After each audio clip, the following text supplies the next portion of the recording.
So, Hi everyone, I'm very happy here to welcome you at the Blockchain Technology and Digital Finance for Climate Action Empowerment webinar in the frame of Climate Week New York. I think that this will be something that you will enjoy all because we will be talking about two important things that are exciting us in our work and personal lives every day. It's climate change, environment, digital finance.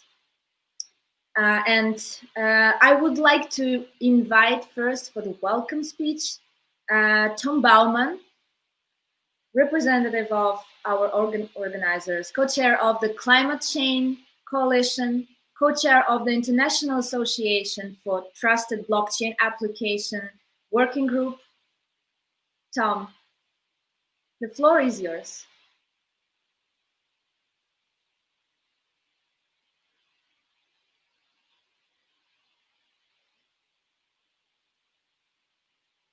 in again, please. Tom, please unmute yourself.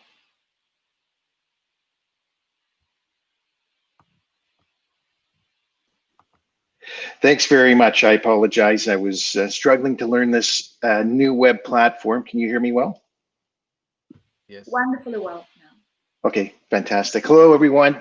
Thank you and welcome for joining us today for this webinar. I'm excited to participate. We have so many distinguished speakers that are advancing digital innovations to help achieve the climate goals of the Paris Agreement.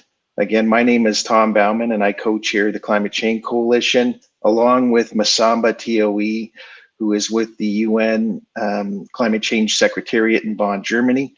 I'm just going to give a brief presentation about the Climate Change Coalition and how it helps build connections with the many stakeholders to help collaborate on this very complex mission of integrating many types of innovations, digital and financial and governance and so on, that's necessary to help scale global climate action.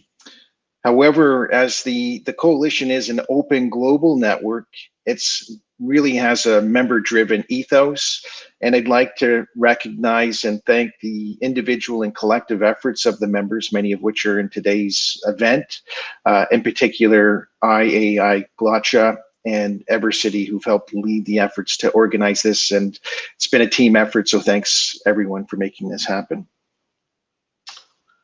So just very briefly about us, the Climate Change Coalition was founded in December 2017 on the second anniversary of the Paris Agreement.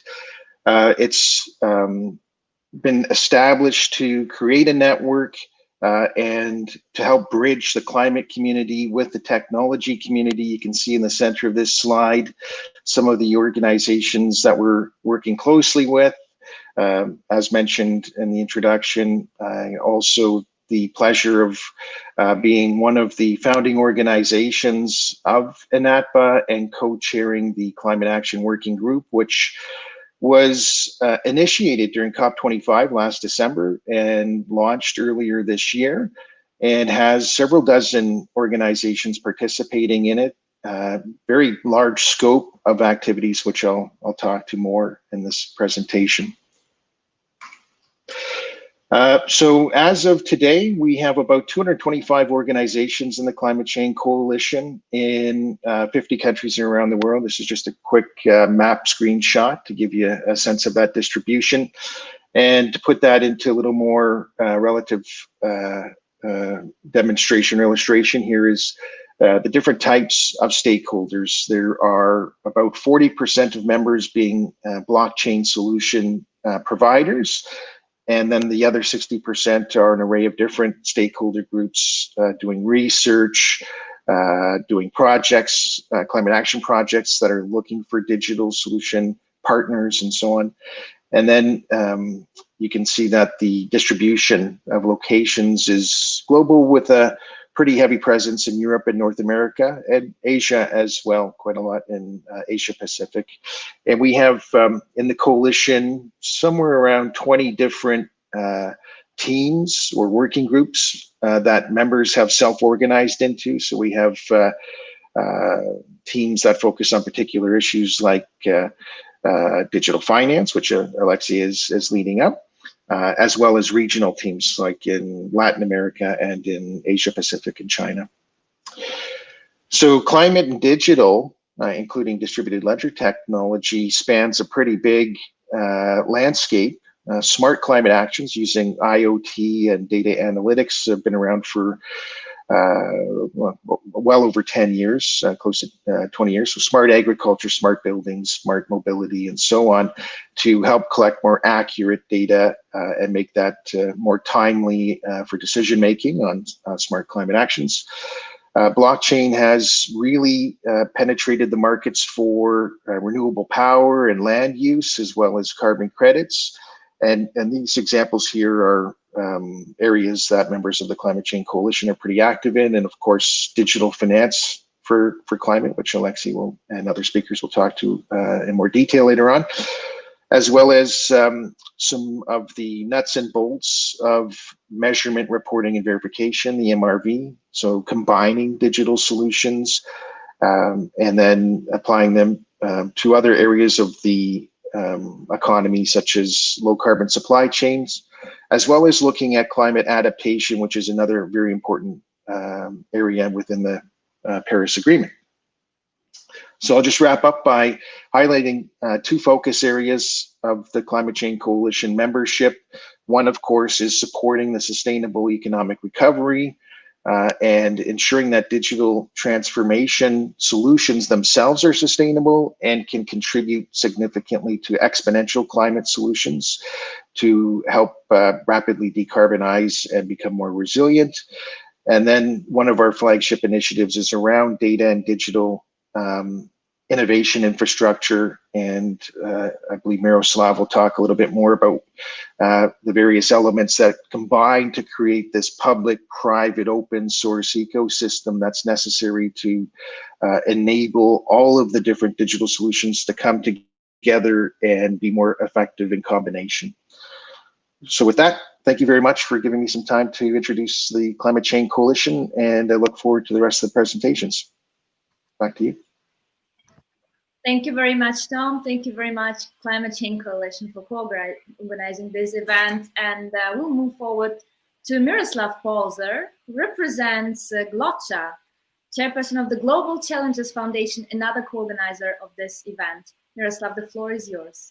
So, thank you very much, Christina. It is really great having you as a moderator here at our webinar and having Cointelegraph as our media partner.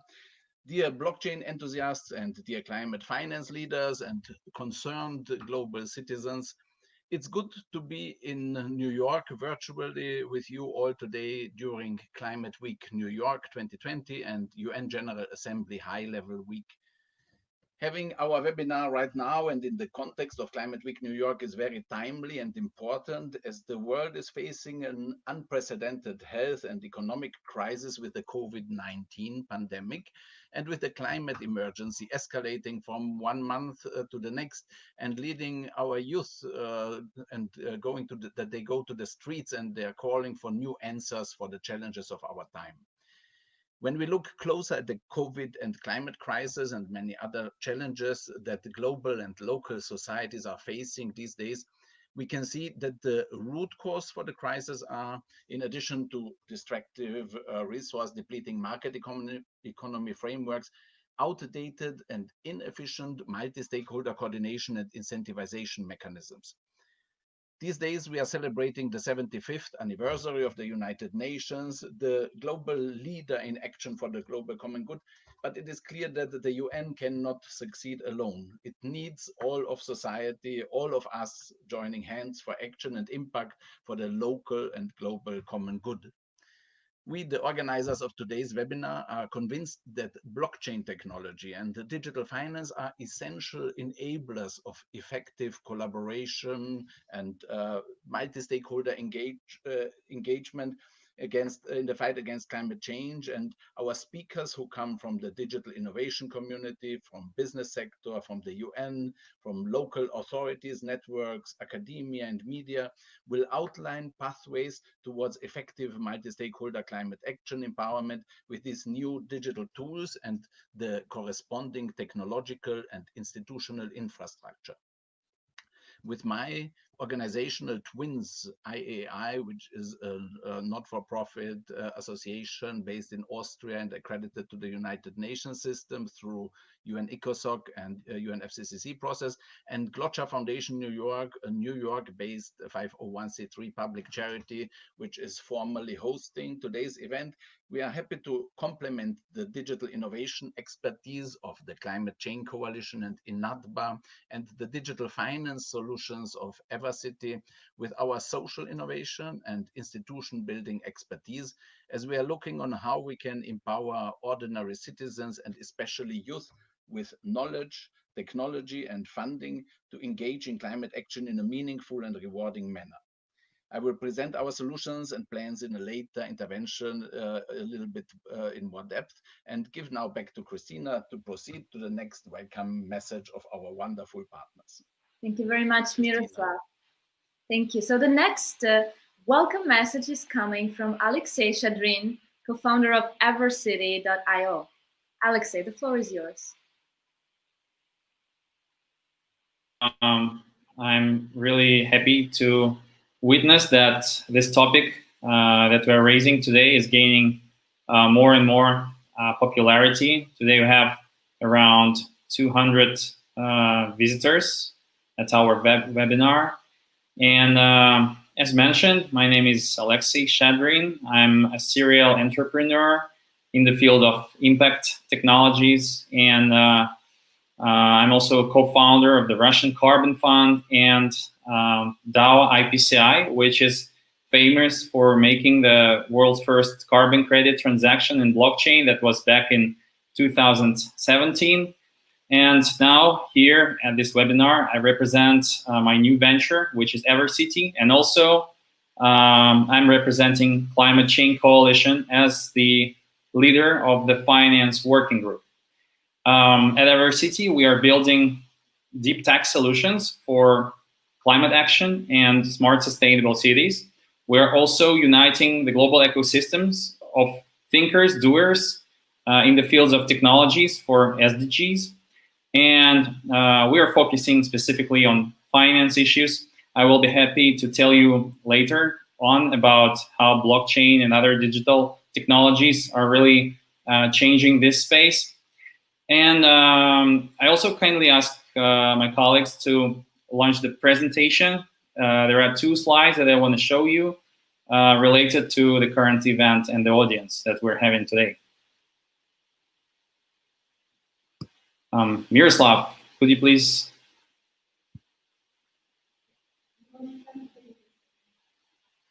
Yeah. So, could you please go to the next slide and make the full screen, please?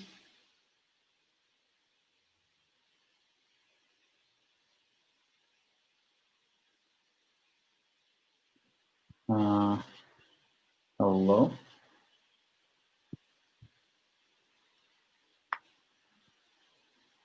Okay, amazing. So I really wanted to show you before we start the cloud of all the answers that we received from the registration, and this will be really insightful to better understand the audience of our webinar.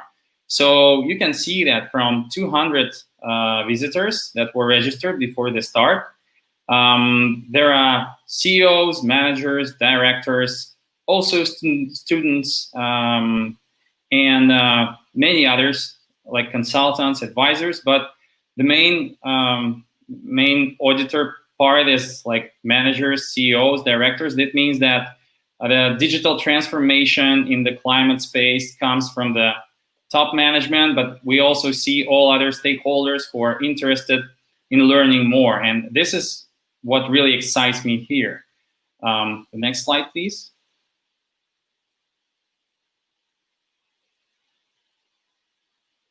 And in the next slide,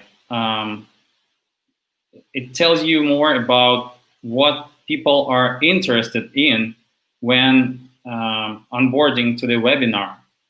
And from the next slide, we can learn that the main, interest points are, of course, blockchain, climate, and finance. But also we see many other things, such as carbon credits, such as, thank you. We can see carbon credits, we can see impact, we can see energy, and we can see all other sorts of words that are related to SDGs and SDG projects. So today, I hope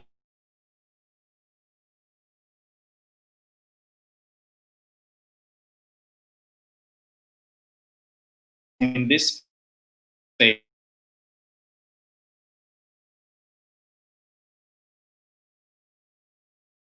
for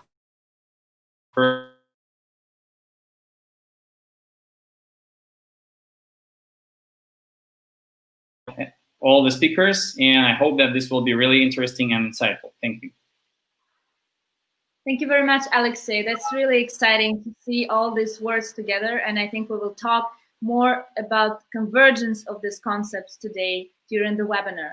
And I would like to welcome the last but not least welcome message, Mark Taverner, Executive Director of International Association for Trusted Blockchain Application. Mark, hello. Hello, Christina. Thank you very much for having me and for such a warm welcome. And thank you to all of the speakers who have come before and to the organizers for allowing us to address the audience, and you, the audience. Thank you for listening to me. I am the last of the introduction, so I will keep it very brief. And what I wanted to do was just to highlight what we as INATBA see as a positive but critical change opportunity. We are in the middle of a pandemic. It has many negative, unfortunate negative knock-on effects, but it also has caused the globe, the global citizens, the global industry, and us all to look at digital in a new way. We've changed the way in which we work. As you can see, I'm working from my home office, as many of us are, and we have been doing since approximately March. We've changed the way we travel. We travel digitally. We use our cars less. We're consuming less fuel. And we're accessing our services in a different way. We're accessing our services digitally because it's not as easy to travel around even our own cities any longer. And all of this, we think, represents a magnificent opportunity to nudge the global economy towards a greater exploitation of digital for the benefit of everybody.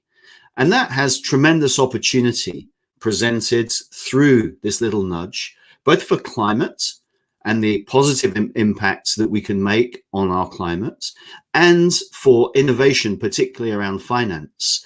And as I speak today from Europe, as you might have guessed by the British accent, INATBA is headquartered in Brussels, by the way. We have been working all day today to look at a piece of very significant proposed regulation and legislation that has just today been issued by the European Commission.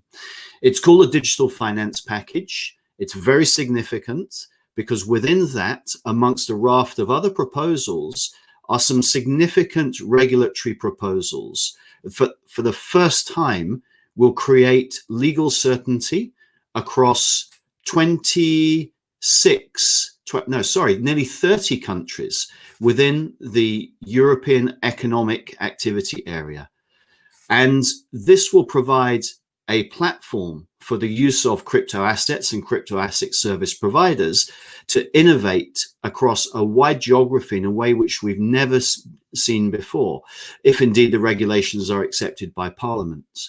When you look at this coupled with the focus on the Green Deal in Europe, as well as the various recovery packages, together with the availability of funds coming out of the European Commission to the tune of some dedicated 300 to 400 million euros available just for firms that are innovating in AI and blockchain, I'm sure you can start to see why we at INATBA become very enthused by the opportunity that this nudge towards digitization represents. We're a trade association. We represent 170 companies currently across the globe, all of whom are active in the world of DLT and blockchain. In addition to that, we work with 23 governments around the world and 43 academic institutions. Many of our members are both participating and presenting during today's session. Some of them have already spoken, and because they're experts in their space, we know that they're going to make magnificent contributions.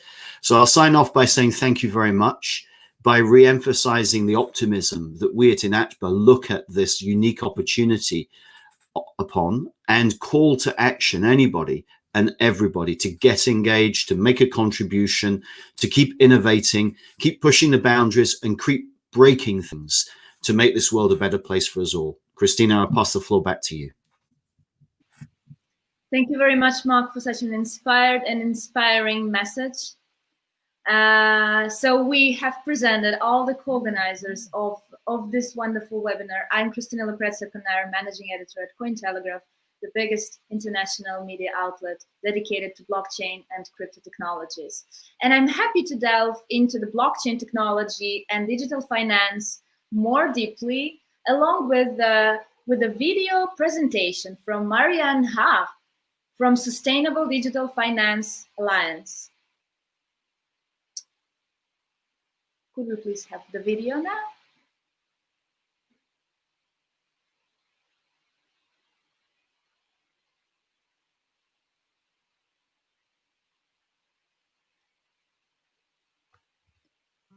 Well, Anita said that she will let it run. So let's perhaps give Simon first the floor. Of course. I'm sorry about that.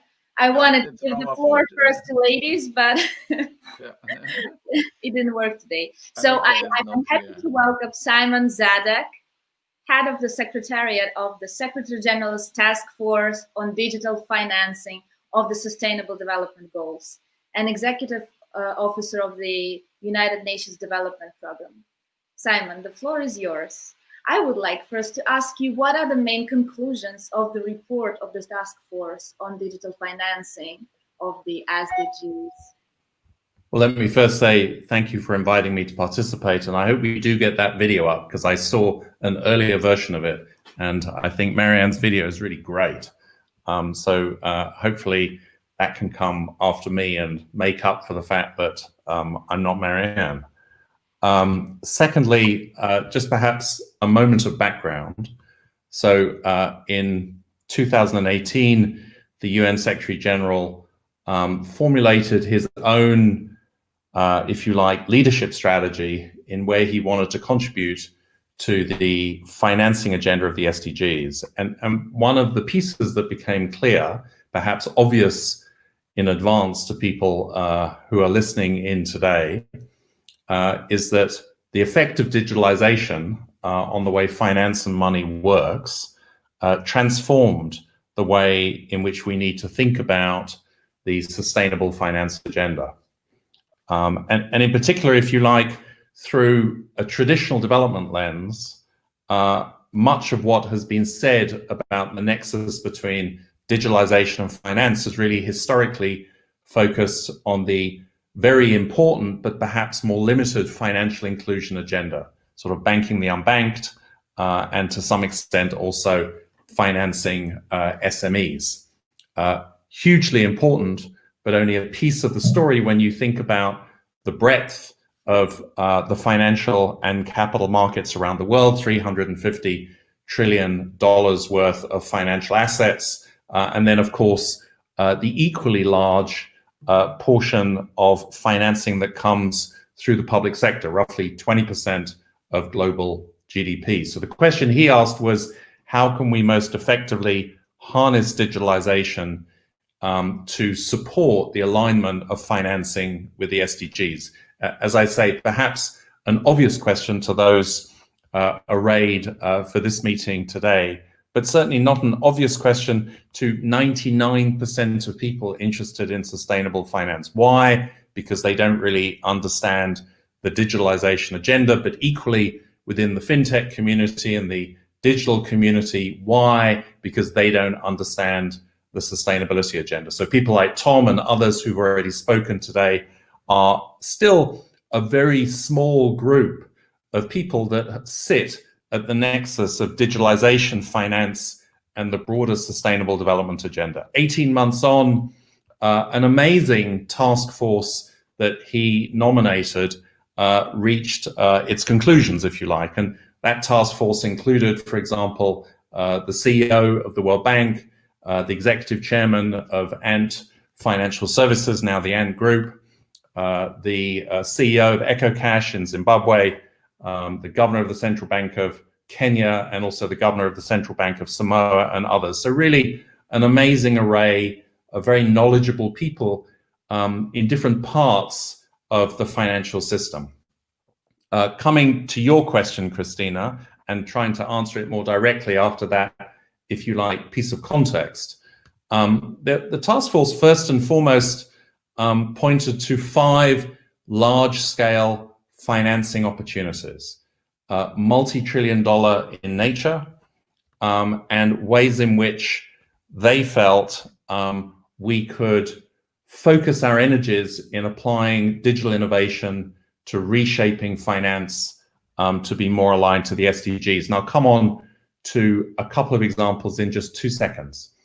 And then secondly, pointed to the considerable work that is needed at the national level in aligning the way in which shall we say, the broader fintech community is being incentivized and encouraged and catalyzed and supported. And on the other side of the aisle, if you like, all of the work that's going on around SDG investment and financing, still very separated out. And you'll see in Marianne's video a little bit of the work that her alliance has done in trying to map the nexus between those sort of digital finance ecosystems at a national level and how they connect in to the SDG agenda and national priorities in those same countries. And then thirdly, the task force pointed perhaps stratospherically, if you like, to some of the broader international governance issues. You know, perhaps picking up on what now may seem like a hackneyed example, the case of Libra, but we could equally talk about other global digital currencies beginning to emerge. The task force asked the question, you know, how can these large digital platforms that are benefiting from these scale effects of digitalization tend to lead to high levels of market concentration, perhaps even higher than some of the previous generation of banks? How do we govern those organizations with the SDGs in mind? Now, obviously, we see right now a debate around Facebook as it relates to the US elections and many other sort of contentious pieces. But actually, we can see in the discussions about Libra that really a very narrow lens has been taken in thinking about how initiatives such as that can be governed, with a focus principally on financial stability, money laundering, and competition policy. Important, certainly, but not really covering the broader scope of impacts that large digital finance platforms of that kind might have on sustainable development in countries that they penetrate more deeply. So a set of opportunities, and I'll illustrate one in a second and then pass back to you, Christina, if I may.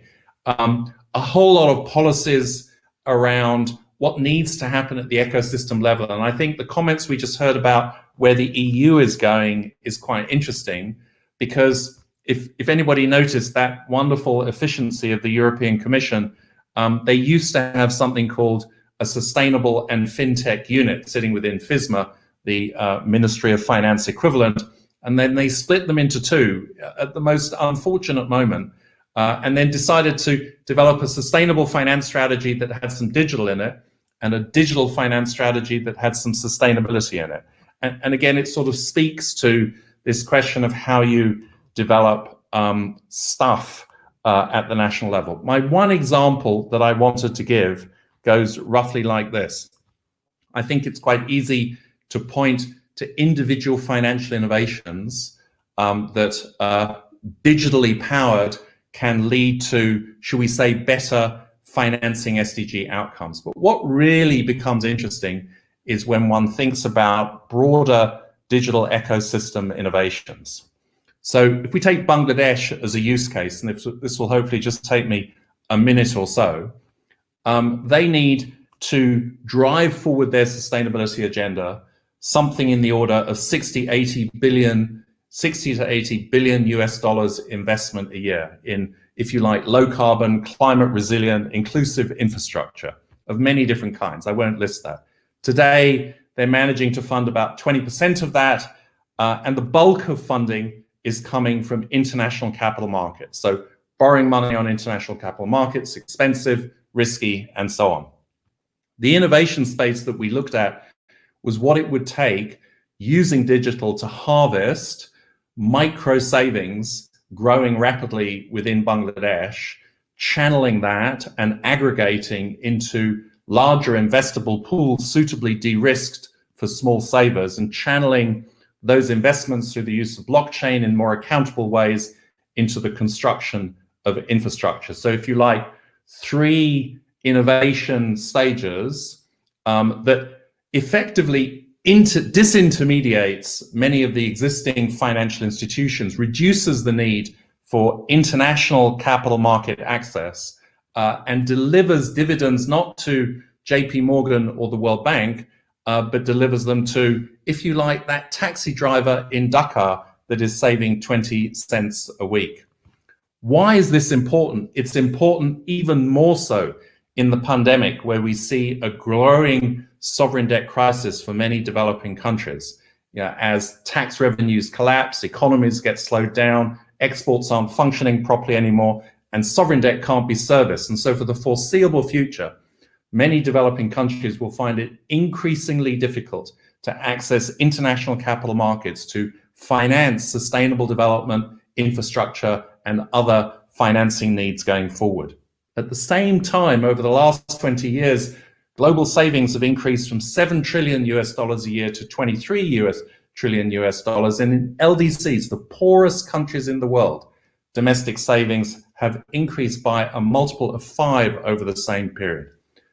Digitalization, understood as an ecosystem of different innovations that are connected together, can not only deliver a little bit of this or a little bit of that, but can dramatically reshape the way in which countries can finance their long-term development needs, can empower citizens who are saving increasingly to decide where that money should go, and can deliver equity benefits because dividends are being paid to the poorest of the poor in those countries rather than channeling out of the country and going to large financial institutions. I hope, Christina, we have a chance to talk a little bit more about some of these, but each of these 5, of which I've described one, we think describes an ecosystem shift supported by digitalization that can really change the way in which finance flows to support the SDGs. Thank you very much indeed.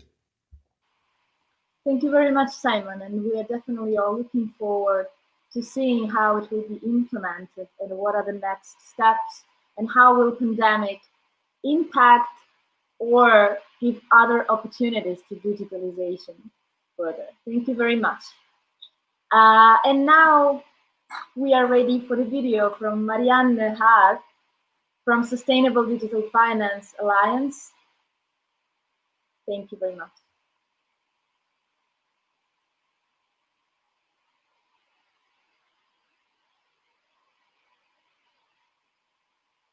Everyone. My name is Marianne. I'm the Executive Director of the Green Digital Finance Alliance.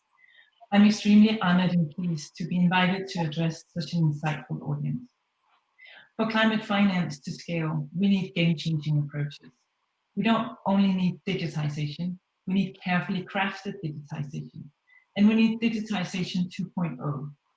Blockchain has the potential to unlock these game-changing approaches, but only if we carefully design it to do so. So I will look at climate finance through the lens of blockchain over the next 5 to 7 minutes.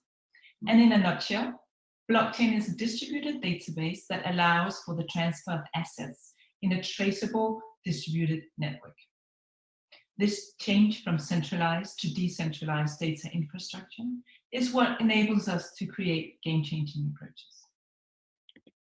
What I will share with you is essentially 3 pathways that is informed by the work we have done in our knowledge partnership with the UN Task Force for Digital Financing of the SDGs, which you will hear much more about from Simon Zadak in a minute. I will look at 3 pathways today. One is how DLT can help to reshape the foundational data infrastructure that will allow us to scale climate finance products. Secondly, I will look at how it allows for climate finance instrument innovation. And thirdly, how it allows us to define who actually is engaged in climate finance. So now, firstly, let's look at the data infrastructure. The 30% of global emissions are coming from our building sector. In the European Green Deal, there is talk about a retrofit renovation. And if you look at a lot of the national action plans for COVID green recovery, a lot of them have energy efficient and low carbon retrofit of buildings as one of their top priorities for investment. That is because exactly those types of investments creates a lot of jobs.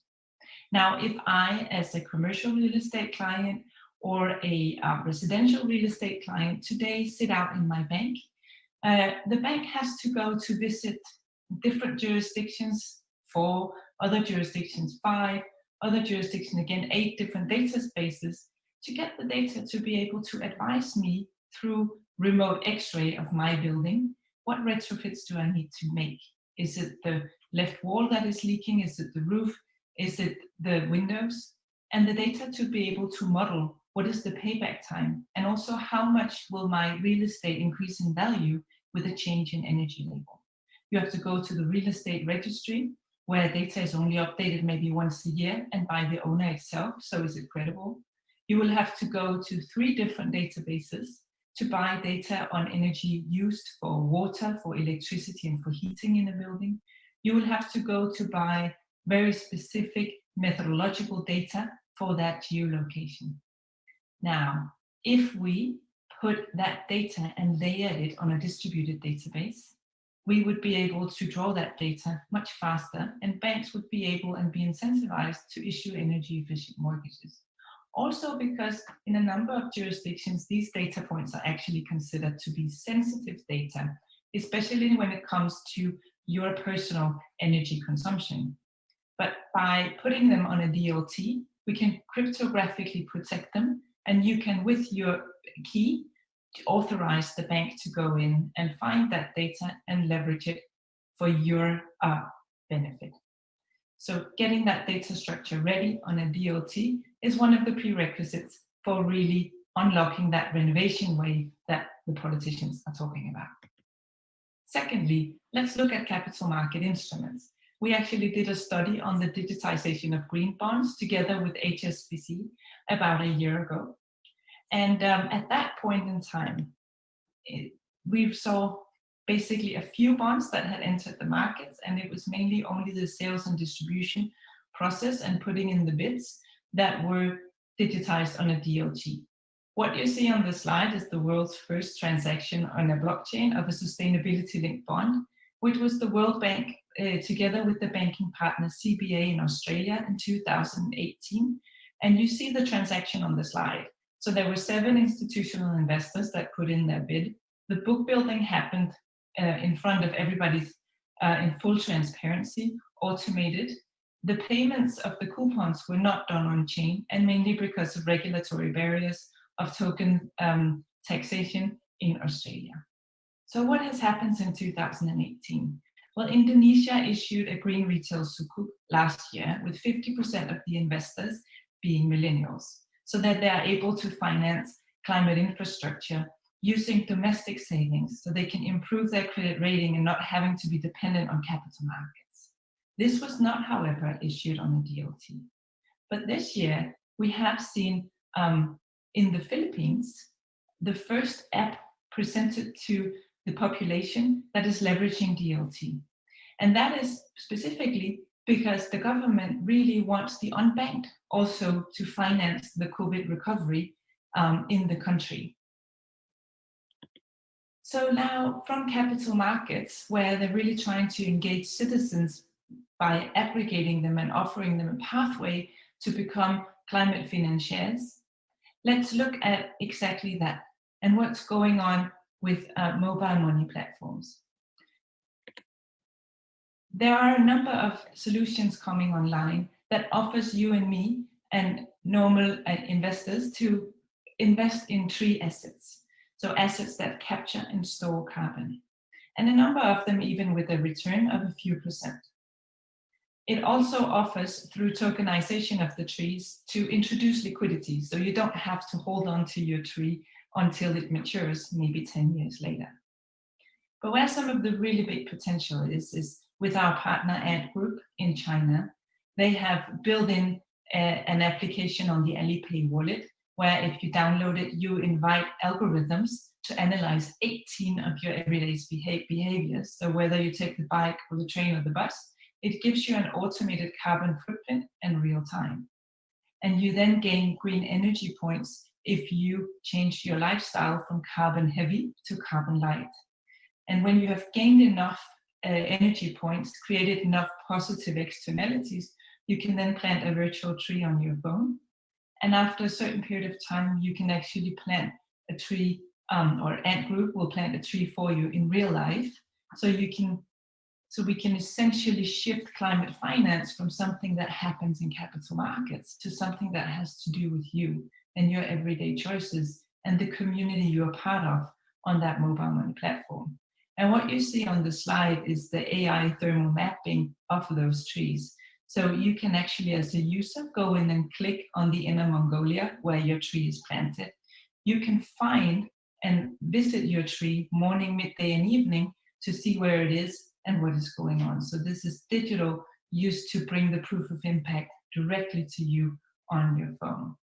These behaviors and this information is not tokenized, but it could as well be in the next round of digital iteration.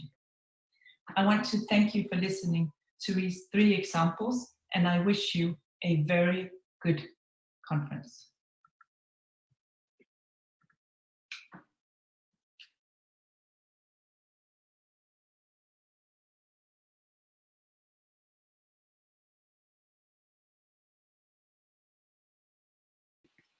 Thank you very much, Marianne.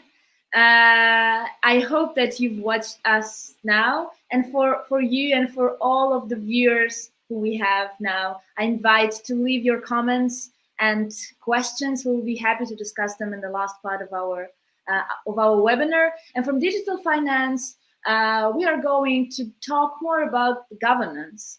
And I'm happy to invite Monique Bachner, co-chair of the Governance Working Group at INADBA.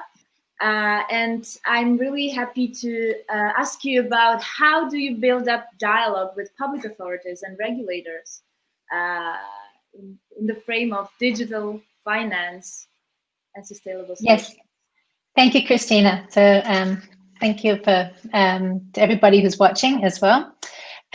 So as Mark introduced INADBA a little bit before, I am one of the co-chairs of the Governance Working Group and also the Standards Working Groups at INADBA.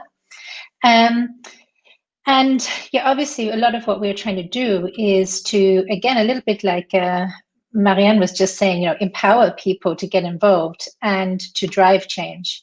And through the working groups at INADBA, we are doing that by engaging with both governments, academics, and the industry to bring everybody to the table to discuss these matters. So the question was specifically on governments and engaging with those. INADBA has a government advisory board where there are members from across the globe who are represented.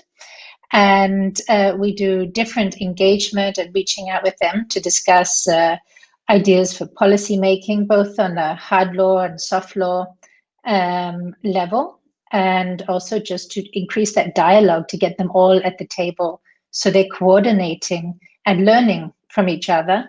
Many of them are bouncing ideas of each other, where one region or one country has been a little bit more advanced in their thinking of a particular item. And, you know, we really believe that working together is how we're going to get further. And a great example is a series of events that we held in June and July, or from May through July, which was about interoperability, standards, and governance, where we had people from governments across the globe discussing their policies and their thoughts around blockchain roadmaps, and also about how to have interoperable systems across their regions, if not across the world.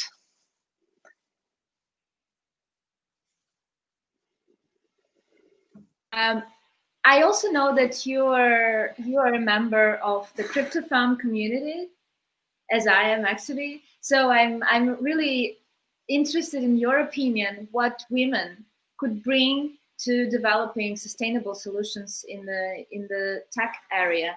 What are the benefits that that can bring women's involvement? Well, I mean, I think women are half of the population of the world. So it's kind of silly to ignore half of the population if you want to have sustainable solutions that are for the benefit of the population of the world. INATBA in its name has, for example, sustainable blockchains, and the UN goals are also talking about sustainability. And I think that having women or diversity in all its forms really will lead to more inclusive outcomes on all of the different things that we're working on. I mean, we've seen this before with the internet and in many other areas. We end up with systems that are biased, that are skewed, where the power structures unfair or unequal. I mean, Simon just talked about Facebook and Libra and the high level of market concentration coupled with the ignoring of the social impact.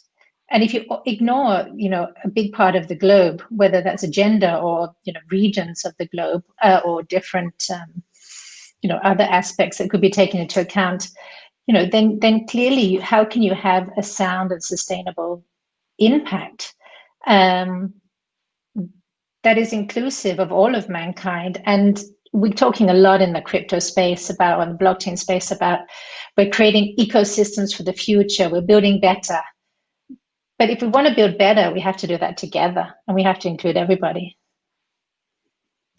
Yeah, I totally agree, Monique. Thank you very much. I also think that digitalization helps us actually to look at the world through different eyes, because we are all now locked down, but at the same time, we are united together with the same problem and also with the same technology.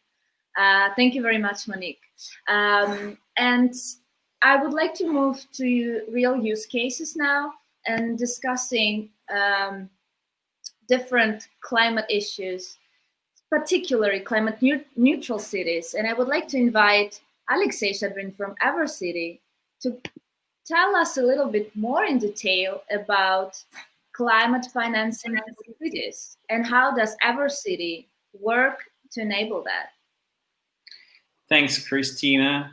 And yeah, on that point, I would really like to stress out that we are talking about cities because governments have failed, literally failed, to help humanity solve SDG threats. And we can see that, for example, Paris Agreement is not yet effective as it should be.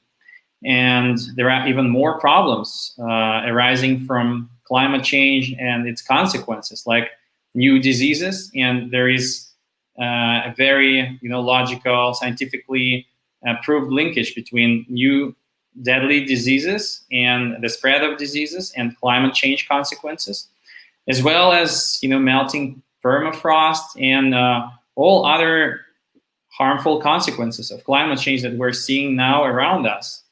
But why are governments failing? Maybe because they just cannot represent all the interests of all the people and nationalities and all the parts of the crowd that really live in a national government, where a country could be very big and many people could live there with various interests and needs.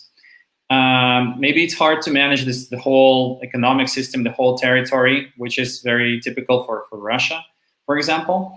And on the contrary, you know, cities represent closed communities that live on the same land and share the same interests, same needs, and they understand better what actually they have and how they could use it to fulfill their needs.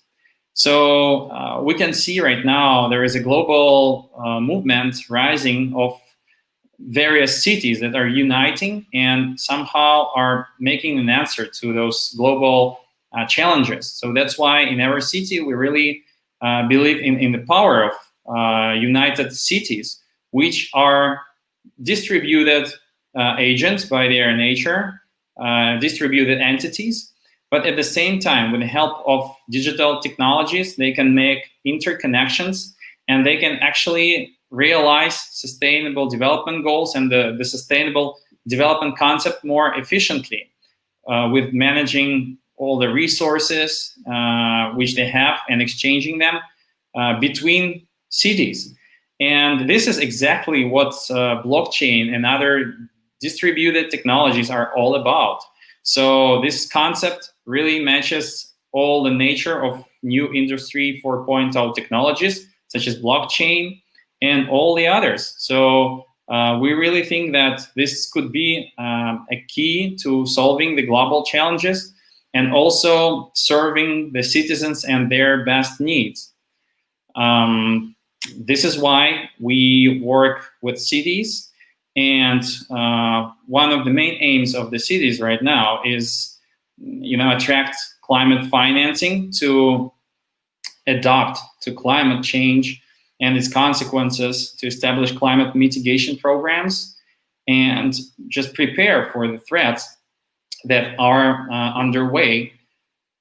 We saw great examples during pandemics, the first wave, and I hope there will be no second wave, how digital technologies really helped to increase resilience to these global threats, and how they enabled distribution of knowledge, resources in a decentralized manner, and benefiting all the people around the globe. Because, for example, we were contacted by people around the globe who ran the various knowledge banks, various banks of solutions for the COVID threat, medical advice, and all other stuff, like how do you make something very efficiently in a short period of time to combat the disease, and sharing this in a decentralized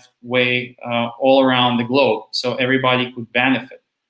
And we saw many, many other examples that really proved that digital technologies are answering those threats and we should embrace them. And countries like European Union and some others, they are now have put the digital component into the recovery packages as well as sustainability agenda.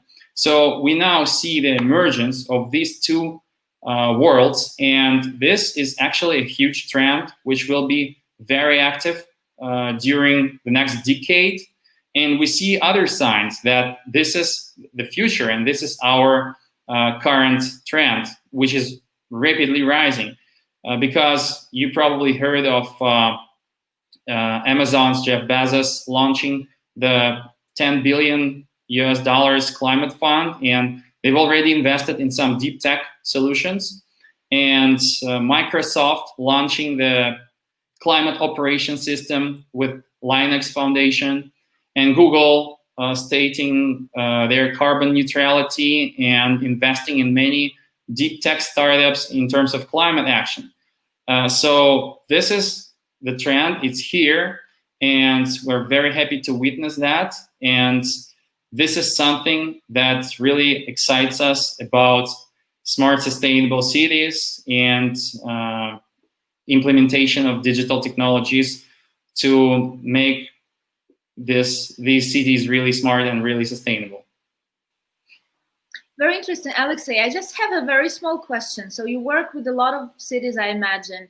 Do you see any regional differences in approach, in like governmental approach to digitalization in different continents? You mentioned European Union, you mentioned Jeff Bezos and Microsoft, so American businesses. What about Asia? What about other continents? What is there any difference in their approach to digital technologies and climate financing in particular? Yeah, thanks for that question. We are also part of United for Smart Sustainable Cities initiative by International Telecommunications Union. This is a platform for smart and sustainable cities to communicate, exchange knowledge, and learn from each other. So, of course, there are differences because the differences come from this sustainable development surrounding and strategy of the city itself. Because some cities are on the shoreline, they're exposed to various threats related to that. Some cities are somewhere in mountain area, and they have their specific threats and so on. And various cities have various specialities, various resources. I mean, human, natural resources. So all that should be considered and managed. And digital technologies are indeed very helpful here. And this group that I mentioned, they are developing common standards and KPIs for smart, sustainable cities. So this is something that really helps to move this concept forward. But at the same time, you know, cities are very different, and sometimes they could act in a very interesting way. Because, for example, I know one Russian region which wants to be carbon negative by 2030, but this has not yet been announced. And this being said, I mean that cities around the globe have more in common, sometimes even more than with their national governments. And this is what is actually interesting here. Very interesting. Thank you very much, Alexei. So from the city level, I would like us to move to the individual citizens level. And I invite Miroslav here to tell us a little bit more about the role of individual citizens in the developing climate agenda, because we all sometimes have this tendency to think that these are businesses and governments that would help climate change to stop. What is that every individual citizen can do on his own level? Thank you very much, Christina. So the work and the focus of my organization, iGlotcha, is to really empower the individual citizen and especially youth to take meaningful climate action. And I will show what role blockchain technology and digital finance is playing here. So the challenge is huge. The climate crisis is here. We have temperature anomalies. The CO2 concentrations are going up. We have the Paris Agreement aiming that we should become climate neutral by 2050, but we are lagging behind. And we see then also on the individual level, who is really leading a climate neutral lifestyle.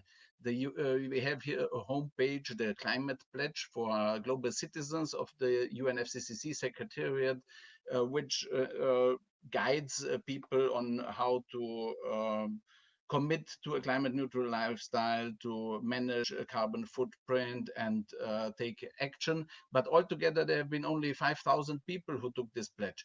And it's a fact that the individual citizen has often a problem to really take the right decisions and really to steer action and resource use decisions towards a climate neutral lifestyle. And but this is a precondition for all the city level climate neutrality goals, national climate neutrality goals, European Green Deal and everything. And therefore we are here to change this. And what is needed, it's the need for new thinking. We need a new narrative. We need to create communities, digital communities that nourish these individuals and especially youth to really be able to take impactful climate action. And we need really new engagement opportunities and collaboration tools. And the new narrative is that it starts with me. Really, the individual has the power and the responsibility to lead this transition to climate neutrality, we can create climate action communities with these digital tools. And this is the social innovation component.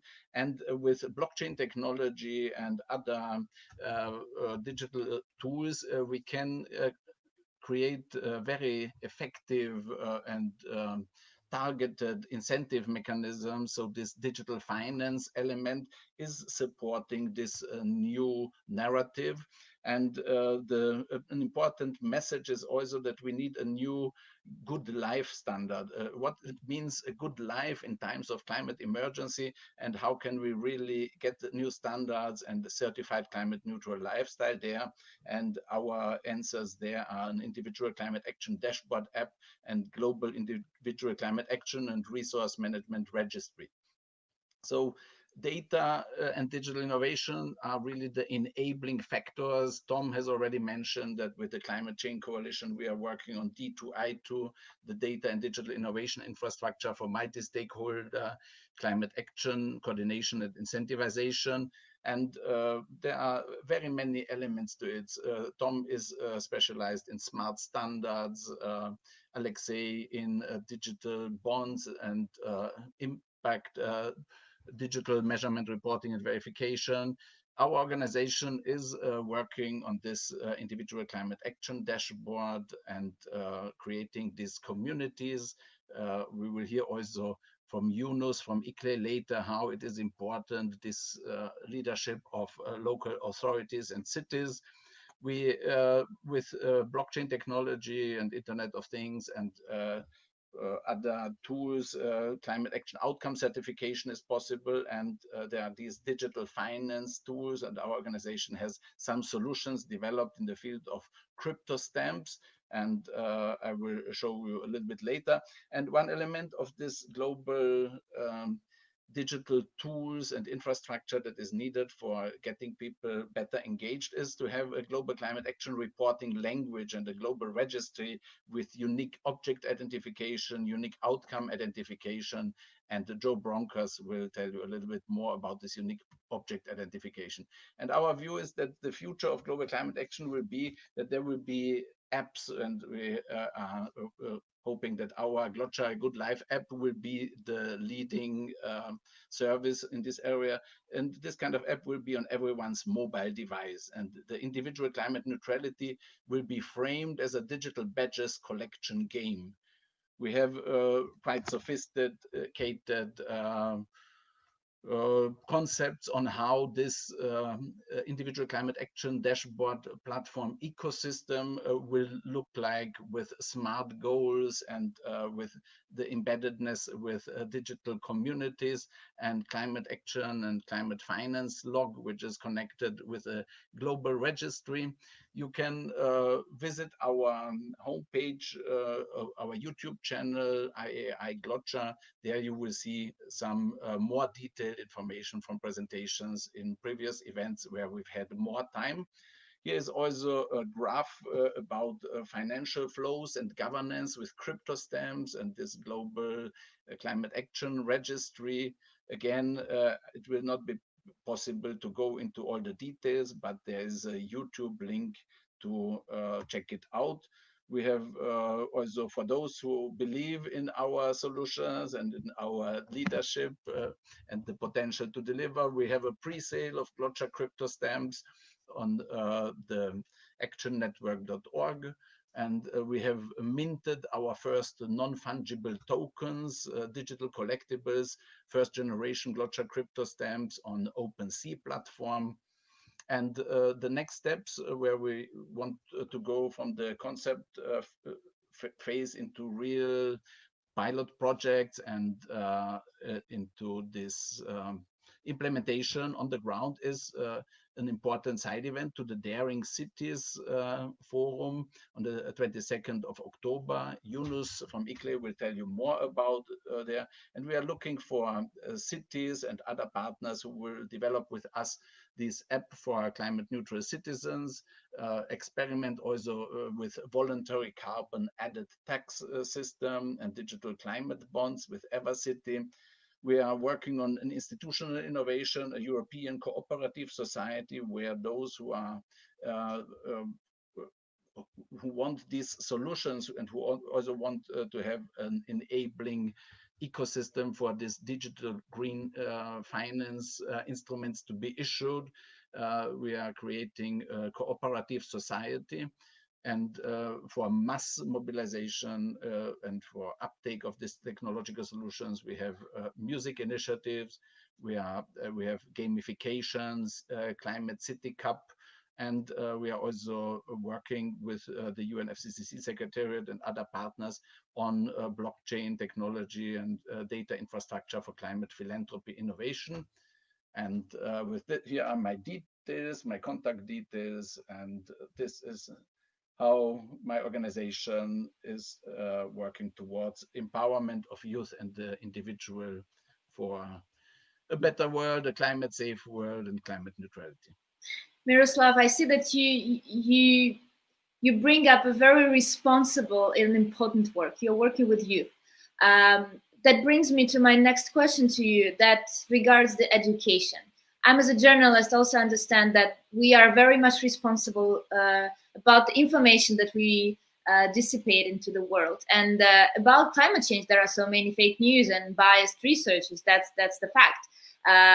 Doesn't mean that everything that presents itself as a climate change handling is a project that can be scam or can be maybe unknowledgeable and something incapable to handle these problems. So my question to you is how can we foster blockchain technology and climate change literacy among youth, and what does Glocha do for this? Okay, so these are quite important topics, and the topic of fake news, I'm not really an expert in, but as regards the youth topic, how to get them engaged is really, on the one hand, those elements that I've mentioned with music and with gamification, and it's really the possibility of blockchain to create digital assets and really to tokenize outcomes of an individual's action and get it rewarded. This is a very good mechanism for getting young people engaged. We are also working or discussing and networking with the Climate Kick. They have a young innovators program. They're going into schools, working on solutions. And I think this climate action reporting language and this mapping of climate action potentials in the neighborhood, also some kind of citizen science approaches, these are very relevant and high potential for youth. And I see especially in the incentivization area great potentials for blockchain because tokenization and giving a value to what a young person can do for the climate, that's the key formula that is game changing. And it's also trust. With blockchain solutions, you can really have data about your actions and your impacts that is trustworthy, and that's also the basis for financial flows. And yeah, that's these are some of the points where I think how we can get the young people. It needs to go also in the schools, but it needs to be also fun. Yeah, and this kind of app needs to be on everyone's mobile device. That is my vision. Wonderful. Well, knowledge is power. And speaking about fake news, well, knowledge of journalists as well as knowledge of the readers of any publication is also power. And it's only with knowledge that we can fight fake news, fake information, fake research. Yeah. Thank you very much, Miroslav. Thank you. And I'm happy to invite Joe Bronkers, who was already mentioned by Miroslav. Joe is from the Foundation for International Blockchain and Real Estate Expertise, and also part of the real estate working group of NADBA. So could you please tell us a little bit more about your involvement into digital finance for climate action? And also, what is this unique object identification that Miroslav mentioned? Okay, yes. Thank you very much for presenting here. Let's start with that. I'm from the Netherlands, based in Europe, but Fibri, we represent an organization that is worldwide. We have roughly 100 people that are based in 70 locations across the world. And we bring together people that are interested in blockchain and real estate. Real estate is the largest industry, construction and real estate. There's no larger industry in the world, but it's also a very important industry when it comes to climate. Half of all the raw materials that we have in the world, they are used in construction works, in buildings. But also if you look to the greenhouse gas emissions and the energy consumptions, I think 40% of all the consumption of energy is happening in constructing or using of buildings. And if you then take into account that digitalization in the real estate sector is maybe lagging a little bit behind when you compare that to many other sectors, I think there's a lot of work that can be done, but also there are many challenges. And we, the people in Fibri that have a real estate background, we found out that creating better digital infrastructure is one of the first and major things that need to be done to make information better interoperable, so that also these digital solutions can have bigger impact, for example, to fight climate change. And that's why in Fibri, we listed several topics that we want to work on. And one of the most prominent topics that we have on our agenda is the unique object identifier. And we have a video. It's taking 3 minutes to introduce this topic, the problem statement, and why we do this together on a global scale. And I don't know who can start the video.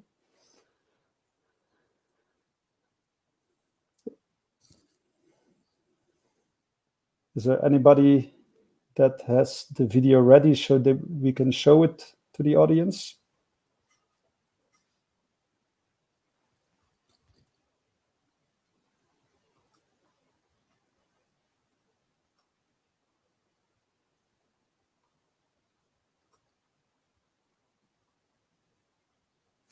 Yeah, I saw something.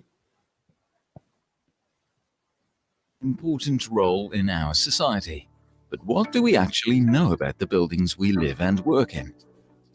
While there is extensive information available on real estate, it is usually inaccessible, static, out of date, that is unreliable, and often difficult to locate, because it's stored in different databases and paper files of different parties, and at different levels of detail and quality. Moreover, each user approaches the information from his or her own perspective. As a result, we know little about a building and its surroundings. Not only does this present a problem in tracking well-being, pollution or fire and constructive safety, for example, but also in terms of tracking the impact of existing, transforming and new buildings on climate action. The lack of useful and reliable information is a global problem for the real estate sector. A universal digital infrastructure for the built environment is all the more important today for achieving climate objectives. Public and private organizations from various countries are working together to develop a unique object identifier for these purposes.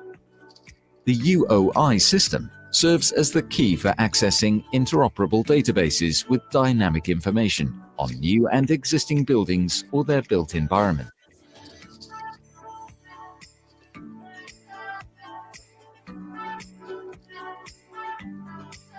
The UOI enables you to view specific information relating to a building, floor, room, or window frame based on your role and access rights.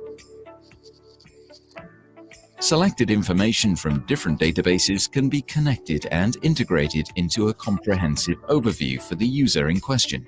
This allows users to process the information directly at the sources and link it to the required building information.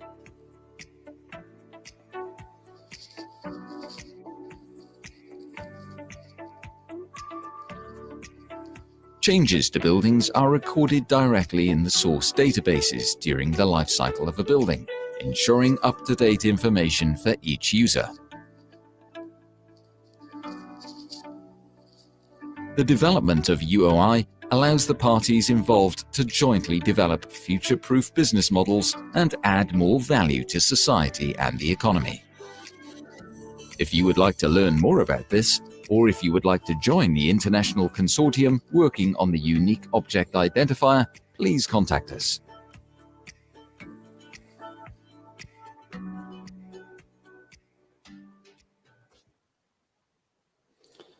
Okay, and then I want to take you to my screen where I'm going to show you where we are at the moment. At the moment, you can see my screen. The video explained the topic. What we want to do is make information accessible. Well, we did this in the Netherlands. We started there, but we also brought this to the European level via the INATBA Working Group Real Estate and also with the INATBA Working Group Climate Action. And there we found out that Europe, with its Green Deal objective to become CO2 neutral, they defined the real estate sector also as one of the most important sectors. And there are several policy objectives where we think this unique object identifier can become a key infrastructure component. So what did we do? We developed a 0.8 version in the Netherlands. And now we are starting to create a public-private consortium with companies and organizations and governments from multiple countries in Europe.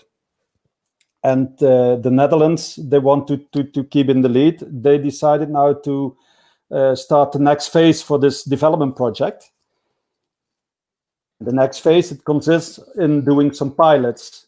And these pilots, they are all very close related to climate, to improve the climate footprint of the building sector. The first is that we have to have a UOI generator that we can demonstrate the technical solution, how it is designed. This will be ready in the end of this year. And this will be the starting point for the 4 remaining pilots that we will do. We are going to do building renovation passports. We're going to do the quality checks of buildings. We're going to see if we can provide material certificates to individual building components. This will create new business opportunities for circular economy solutions. And in the end, we will do the registration of renewable energy equipment, like solar panels or wind turbines, how they can be connected to the houses where they deliver the power.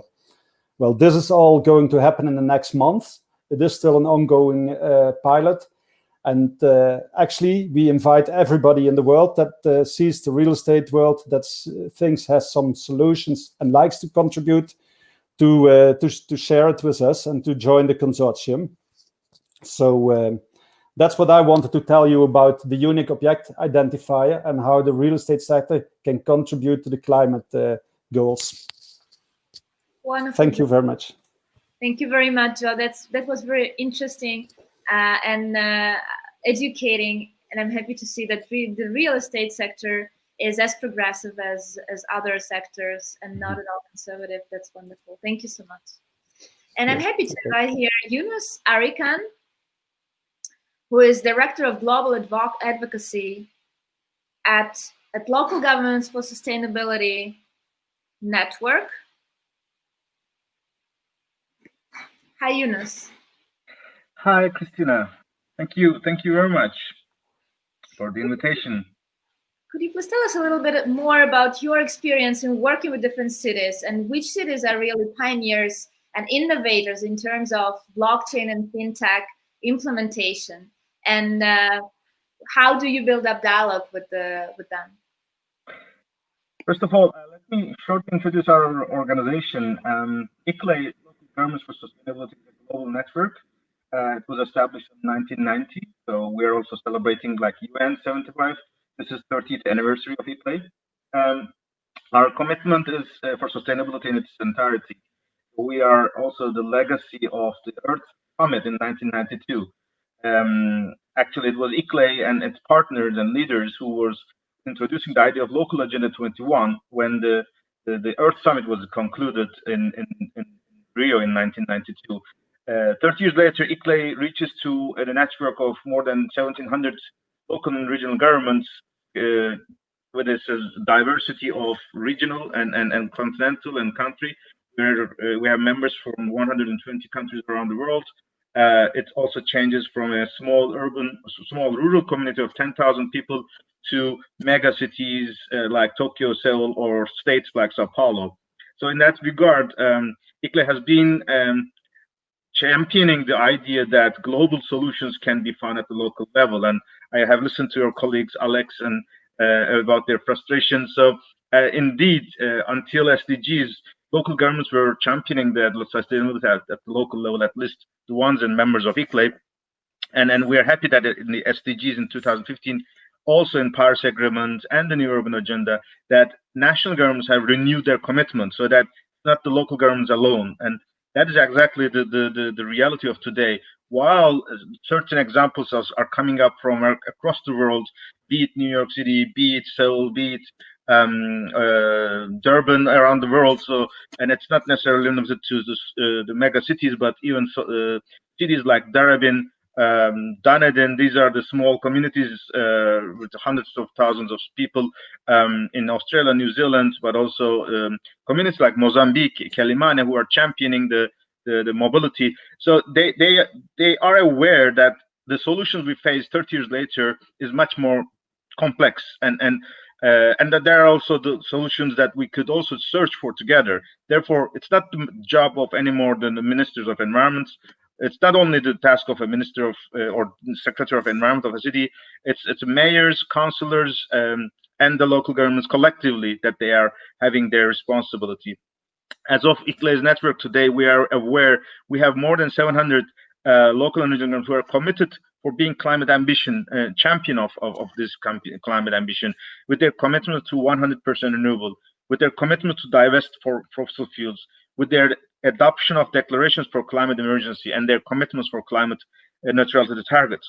But the essence is local governments, be it their administrations or their municipal fleets, they can commit, but they cannot lead the whole society. And that's why initiatives like Miro and all these partners to bring the citizens into the process so that the administrations, the council decisions are implemented by or adopted by the cities as well, the citizens, as well as the challenge that we have to now make use of. And the modern technology, all the colleagues have now mentioned, the solutions, and even the COVID have shown us that what we have thought before that was not possible has become possible because of the technology and all these solution providers. Therefore, we are interested to connect these innovative technologies. Let me give you a couple of examples. In fact, you were asking the technology being different in the rest of the world.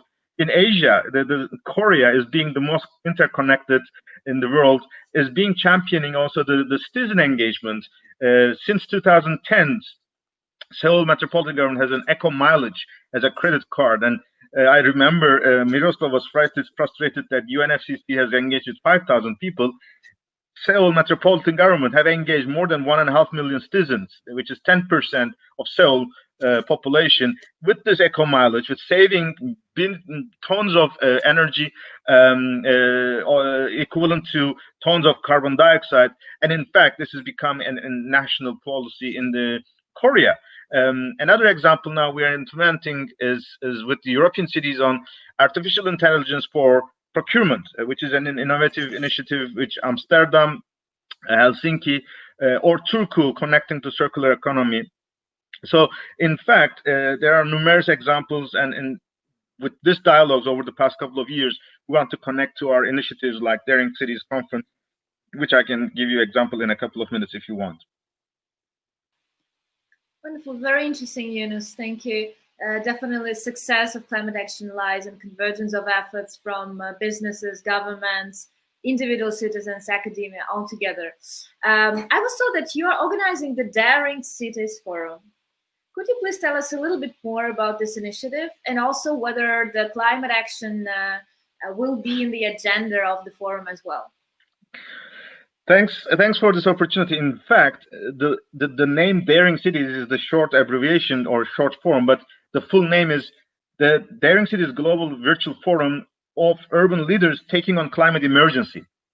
So in fact, you can imagine that climate will be in the heart of the daring cities, because we have been, ICLE, as we have said, the 30 years of our experience, especially our World Secretariat that we are based in, I'm personally based in Bonn, over the past decade, especially after Copenhagen, we have convened the annual Congress on Resilient Cities, knowing that because of the Copenhagen failure, adaptation will be an issue. But we're now in the age of Paris Agreement. We have managed that Paris Agreement acknowledges engagement of local governments. And over these years, especially last year, you have seen Fridays for Future pushing for climate emergency. Hundreds and thousands of councils have adopted climate emergency. So at this age, when we are talking about a decade, which is probably the last decade that humanity could see, if it is not changing, but it is also at the same time the first decade for a transformative action. So that's why we are convening this forum of climate emergency, the urban leaders taking on climate emergency. It will be a 3 weeks engagement. It will be based on the definition of the daring cities, in the sense that they should know, they should act, and they should lead. And in that sense, we will have mayors, hundreds of mayors, and thousands of their participants will be interacting with ministers, but also UN officials. We would like to make sure that those solutions are spread, those solutions are shared and interconnected to the national and global the NDCs and also global agenda, be it the campaigns like Race to Zero or to the NDCs. So in that sense, we have plenary sessions every Wednesdays, and we will have side events, technical sessions, and we have opened the doors for side events. And in that sense, I'm proud and very happy. GLOCHA, the Climate Change Coalition that Miroslav have been leading with his partners, will convene a special side event session, especially topic of blockchain, how it helps climate neutrality, how climate emergency, and connecting to cities. This will be on the 22nd of October around 6 p.m. And it will be online, and registration will be shared through our website, daringcities.org. And from GLOCHA, and you can also find all the other access information. But this, the point I would like to make is that also this 20th century, I mean, we had our emission inventories of the cities. We have around thousands of cities who have their emissions inventory available. But this is 20th century, let's say, logic. I mean, I was listening to the FIBER initiative. Our traditional scope 1, scope 2, scope 3 emissions accounting is according to the books, according to the consumptions, according to the datas. In this era of this blockchain technology, what opportunities local government, especially the climate managers, the sustainability managers, could introduce and could integrate to their planning, or open to their cities as well, is the discussion we'd like to have in this process. Be it from the roofs of the cities, which are their capacity to solar generation, or emissions reductions through fleets, or their even citizen engagement through their mobility activities. These are all the collective assets that we have to embed into the city planning, so that the commitments that cities have done is becoming a reality. Because if it is not implemented by citizens, a city committing to climate neutrality doesn't make any sense. And obviously, the UN FCCs, the UN SDGs all need the citizen engagement through local governments, because UN has the power to set the standards or global vision, but without implementation, without access of the administrations or collaboration of local governments with the citizens, the UNs and the global policy, the national goals cannot be met. And that is becoming now a clear value for every institution, that it is a collective effort, and innovative technology is our biggest asset. Wonderful. Thank you very much, Yunus. That's definitely something that I totally support. And see you all so at the forum exactly in a month. Thank you very much for the great initiative. So you mentioned the importance of dialogue and convergence of efforts of different entities, business, governments, individual citizens, and also science. So I would like to invite here Martin Weinstein, who is the founder and lead scientist of the Yale Open Innovation Lab. And Martin, welcome on board. And I would like to ask you, how do you see the potential of the blockchain technology for climate action enhancement? Hi, Christina, and hi, everyone that's online. Thank you very much for organizing this amazing coordination and exciting times as the New York Climate Week unfolds, but also critical times as we see multi-dimensional changes happening around, but a great opportunity for us to collaborate now more than ever. To first start addressing your question, the Open Innovation Lab at Yale University was started around 2.5 years ago out of the result of a series of research that I did on the important role that digital innovation and new digital technologies have in the capacity to establish enabling business ecosystems, peer-to-peer trusted platforms that empower businesses and allows them to collaborate at some level. Because of the need for driving multi-stakeholder collaboration, because the problems that we see at the macro level are planetary, we have to create really globalized digital solutions. And this is particularly hard, a lot about standards and protocols already today, but coming up common languages is a key issue. And so from the academic standpoint, it's very important for us to use science to understand the key leverage points at that planetary level. So leveraging what we understand best from Earth system science, and then connected to the entrepreneurial world. And that's one of the key things that enabled the Open Innovation Lab, is fusing academia and entrepreneurship to launch projects that help bring together the stakeholders. With that being said, I'd like to stress the importance of the digital innovation community in the context of the UNFCCC process that we launched a bit under a year ago in Madrid, thanks to the leadership of Miroslav, thanks to the work that we've been doing at the Climate Change Coalition and the collaboration with UNFCCC. It is extremely relevant for us to come together and support the Secretariat that is pushing forward the Paris Agreement, which is the most important tool we have to achieving climate neutrality. There's a lot of important areas for improvement around integrating non-state actors and subnational governments. But we do have a very fixed global stocktake initiative happening every 5 years. And it's the data integration and the digital integration that has to simplify the process for the Secretariat, that they've been, in some sense, the heroes of the last decade doing the climate accounting from an analog perspective. And now we have to robustly enter the digital world in how we manage that Paris Agreement. So it's I just want to stress that initiative that was probably introduced earlier today, but there's also an important role for the private and the subnational government to perform their own climate pledges and track their actions to those pledges. And there I want to highlight the relevance of the opportunity put forward by the independent global stocktake, which in some sense is a way for the entire community, all stakeholders, to work together in supporting also the Paris Agreement, but through an independent process. This is a huge playground for innovation for the entire digital community. So important that one of the key verticals that we've focused from the Open Innovation Lab has been integrated climate accounting as well as digital finance. And climate accounting is so vast and requires so much collaboration that we launched late last year the Open Climate Collaborathon. And this year, starting November 9 to November 23, the collaborative hackathon, which is the space that we open up, will run from those dates, essentially covering the gap from COP26 that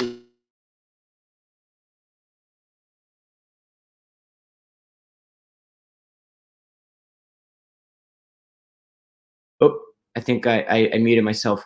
How do we come together in the context of the different working groups and the different initiatives that have already popped up in the last couple of years to support an independent global stocktake, so that we can take on planetary accounting from the bottom up and also directly support the UNFCCC process.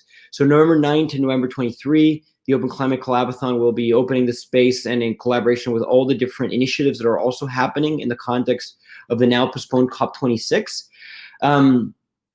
And then having said those two things, the importance of the digital innovation community and highlighting the independent global stocktake and the opportunity of using the Collabothon for bringing those different working groups together. We've heard from INAPA, Climate Change Coalition. I chair the Hyperledger Climate Action group. There's IWE, the Interwork Alliance, launched this year. There's a wealth of very well empowered organizations driving us forward, and it's important that we come together to hack at common projects. So this is definitely takes the role of a hackathon. But finally, what I'd like to stress is the importance of digitally integrating our financial infrastructure, our climate action infrastructure, and an accounting space.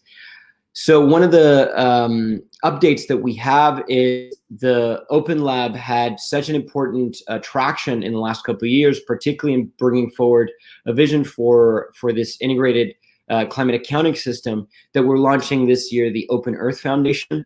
We'll launch that officially in November. And one of the key focus points there is to bring more dedicated digital innovation teams putting forward open source digital infrastructure to this space. There's a wealth of knowledge, there's a lot of thoughtware, but we also need the nonprofit sector in partnership with the academic sector to also bring forward open source solutions that the entire community can use. So that's definitely one of the key things of the foundation. And one of the key interesting projects on digital finance is particularly empowering community climate action, which often is extremely hard to aggregate around financial instruments.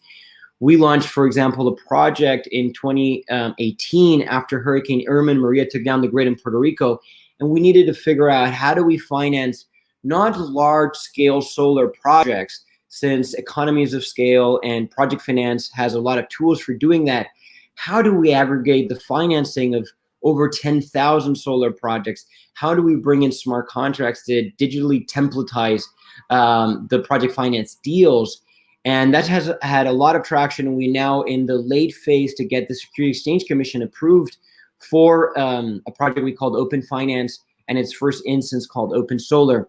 So we're also going to be opening up that project in November for people to build on top of it, and identify opportunities on how that can be replicated in other jurisdictions. As we also start a new project on creating an end-to-end digital climate bonds initiative to really consolidate our knowledge on macro financial instruments and how these can represent the integration of that bottom-up climate action community level projects. Love to answer any question from your end as well. Thank you very much, Martin. That's incredible to know that academia and the science sector is working so much on the digital finance for climate action. We're looking forward for this Collabothon. Now it's my favorite word. It's really wonderful. Collabothon. That is what we need during pandemics, for sure. Thank you very much. And I would like to bring us to another very interesting initiative that was launched last year. That is Climate Investment Platform. And we have here a member of the team and climate finance expert, Andrew Ale. Andrew, could you please tell us a little bit more about the Climate Investment Platform and which progress has it achieved since the last year when it was announced in the frame of New York Climate Week? Sure. Thanks so much, Christina, and a real pleasure to be part of this important event today and serving the Climate Week agenda of scaling up climate action. So with your permission, I would like to share my screen here. I have a few slides that I hope will make it a little easier for the audience to follow along.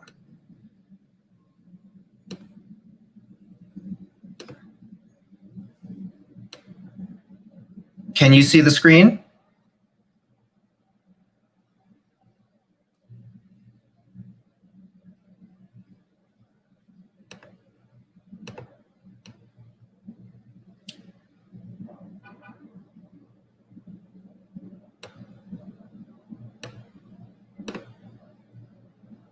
All right, it should be visible now, I believe.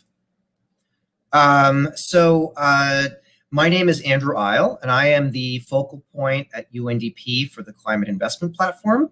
And I will be speaking briefly about the Climate Investment Platform, what it's accomplished since its launch at this time last year at the Climate Action Summit in New York, and also give a brief overview of what's been accomplished to date and how we can interface with the blockchain and digital finance space.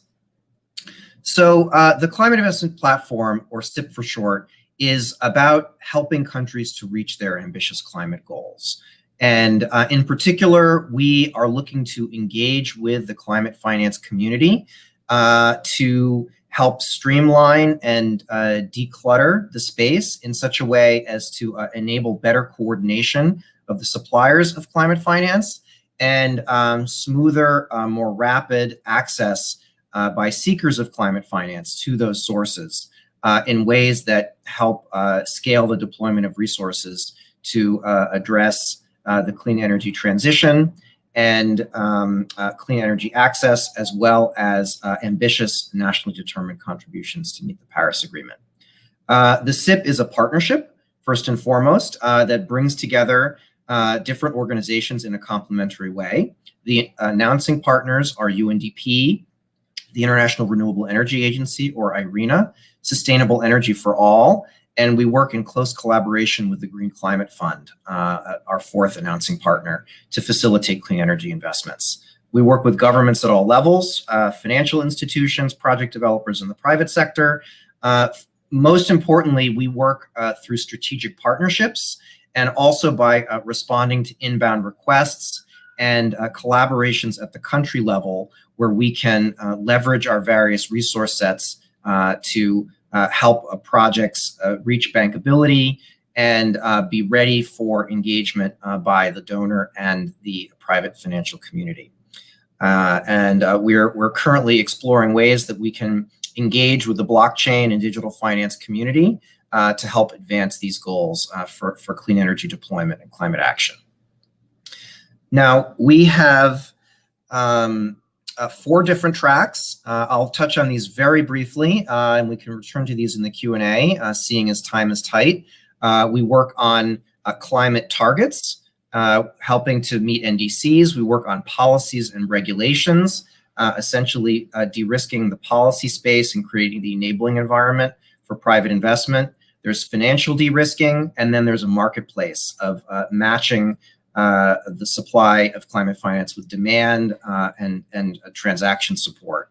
And I've illustrated here some possible avenues where we could work with the blockchain and digital finance communities, and we can perhaps come back to that a bit later. I should emphasize that first and foremost, the CIP is about delivering benefits on the SDG agenda and on the climate agenda. We are focusing our efforts on enabling countries to respond to the COVID-19 crisis, to implement their ambitious nationally determined contributions on the climate side, expand opportunities for climate finance, address energy access and transition goals, and again, as mentioned before, build value-add partnerships that bring together various players in the space. I'll note very briefly here that we are already working on the ground in a number of countries. Sudan, Colombia, Sao Tome and Principe, Vanuatu, and Comoros are among the countries where we're working. You'll see that we have 3 small island development states, or SIDS, represented here, which is a core focus of our efforts, and particularly countries that have historically had difficulty tapping into private capital markets, and even accessing donor resources because of capacity constraints and the small sizes of their markets. What's next for us? We are working on the ground in specific countries, as mentioned. We're responding to inbound requests for support that can be submitted on the CIP website. We're building our network of partners, both development, delivery partners, and financiers who can help respond to these requests and needs. And we're looking to explore ways how we can work with blockchain and digital finance, including on how those tools can be unlocked specifically in the countries where we're working, both at a pilot level and potentially at the country level. and also developing global partnerships to advance platforms, registries, and tools that help us to address our mission of providing broader access and utility of climate finance. With that, I'll note that we have a website and a Twitter handle that I hope you can follow us for more information, and I would be happy to field any questions that you have. Thank you. Thank you very much, Andrew. That was really interesting. I wonder which application for blockchain do you see in the frame of the climate investment platform? So I think that's a great question. I think there are a number of potential ways we could go about integrating. I think there are technologies that can be deployed for promotion of new finance solutions. As we've heard, there's virtual crowdsourcing. There are cryptocurrency-based solutions with initial coin offerings and other methods of tokenization to help raise capital. There's certainly a lot of solutions out there for distributed energy solutions and also pay-as-you-go household solutions, mini grids and microgrids. And so we're looking at the interface between distributed energy and the digital finance toolkit. And I think we're also really interested in using the blockchain toolkit for tracking of impact towards the Sustainable Development Goals and climate goals, as Martin was just speaking to. I think that's a really important space that can activate new stakeholders in this community. And so I think we're still at the early stages of this journey. We ourselves as a platform and a partnership are only 1 year old. We're still in the process of operationalizing. And I think we're very open-minded as to ways that we can partner with actors in the space, with the Climate Chain Coalition and others who've been part of this event so that we can help make some of this potential a reality. Thank you very much, Andrew. That is very interesting and insightful. Thank you so much. We need to go to the next speaker now because we have so many wonderful speakers yet to go. So I'm happy to invite here Xiaoshen Zhang, President of FinTech for Good and Executive Council of the UN Economic and Social Commission for Asia and the Pacific Sustainable Business Network. Xiaoshen, going back to the UN Task Force report where you took part, what are the calls for action for the digital and global FinTech community? You are muted. Thank you.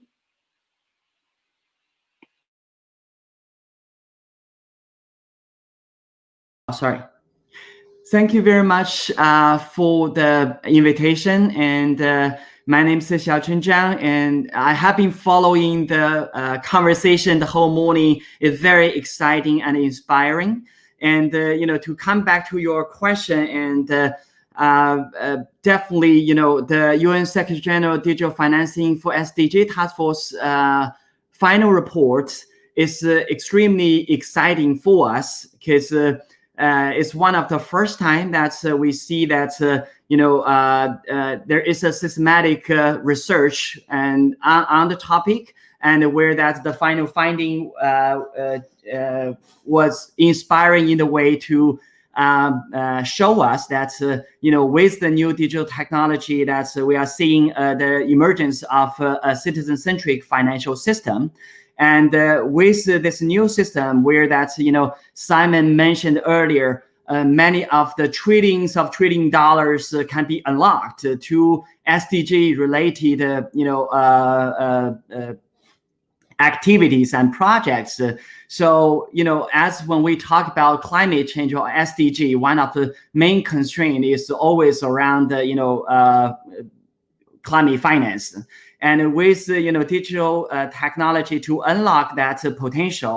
And we don't probably need additional finance, and then that mobilizing individual contribution to the SDG can potentially address part of the financial gap. That is one of the area which was not being sufficiently explored in the past. And if you may allow that, I will share with you of some of our work along the same line. And I want to share my screen. Oh, thank you. So interestingly, now as Miro and others also mentioned that so many, more than 30 some economies have already made the carbon neutrality goal.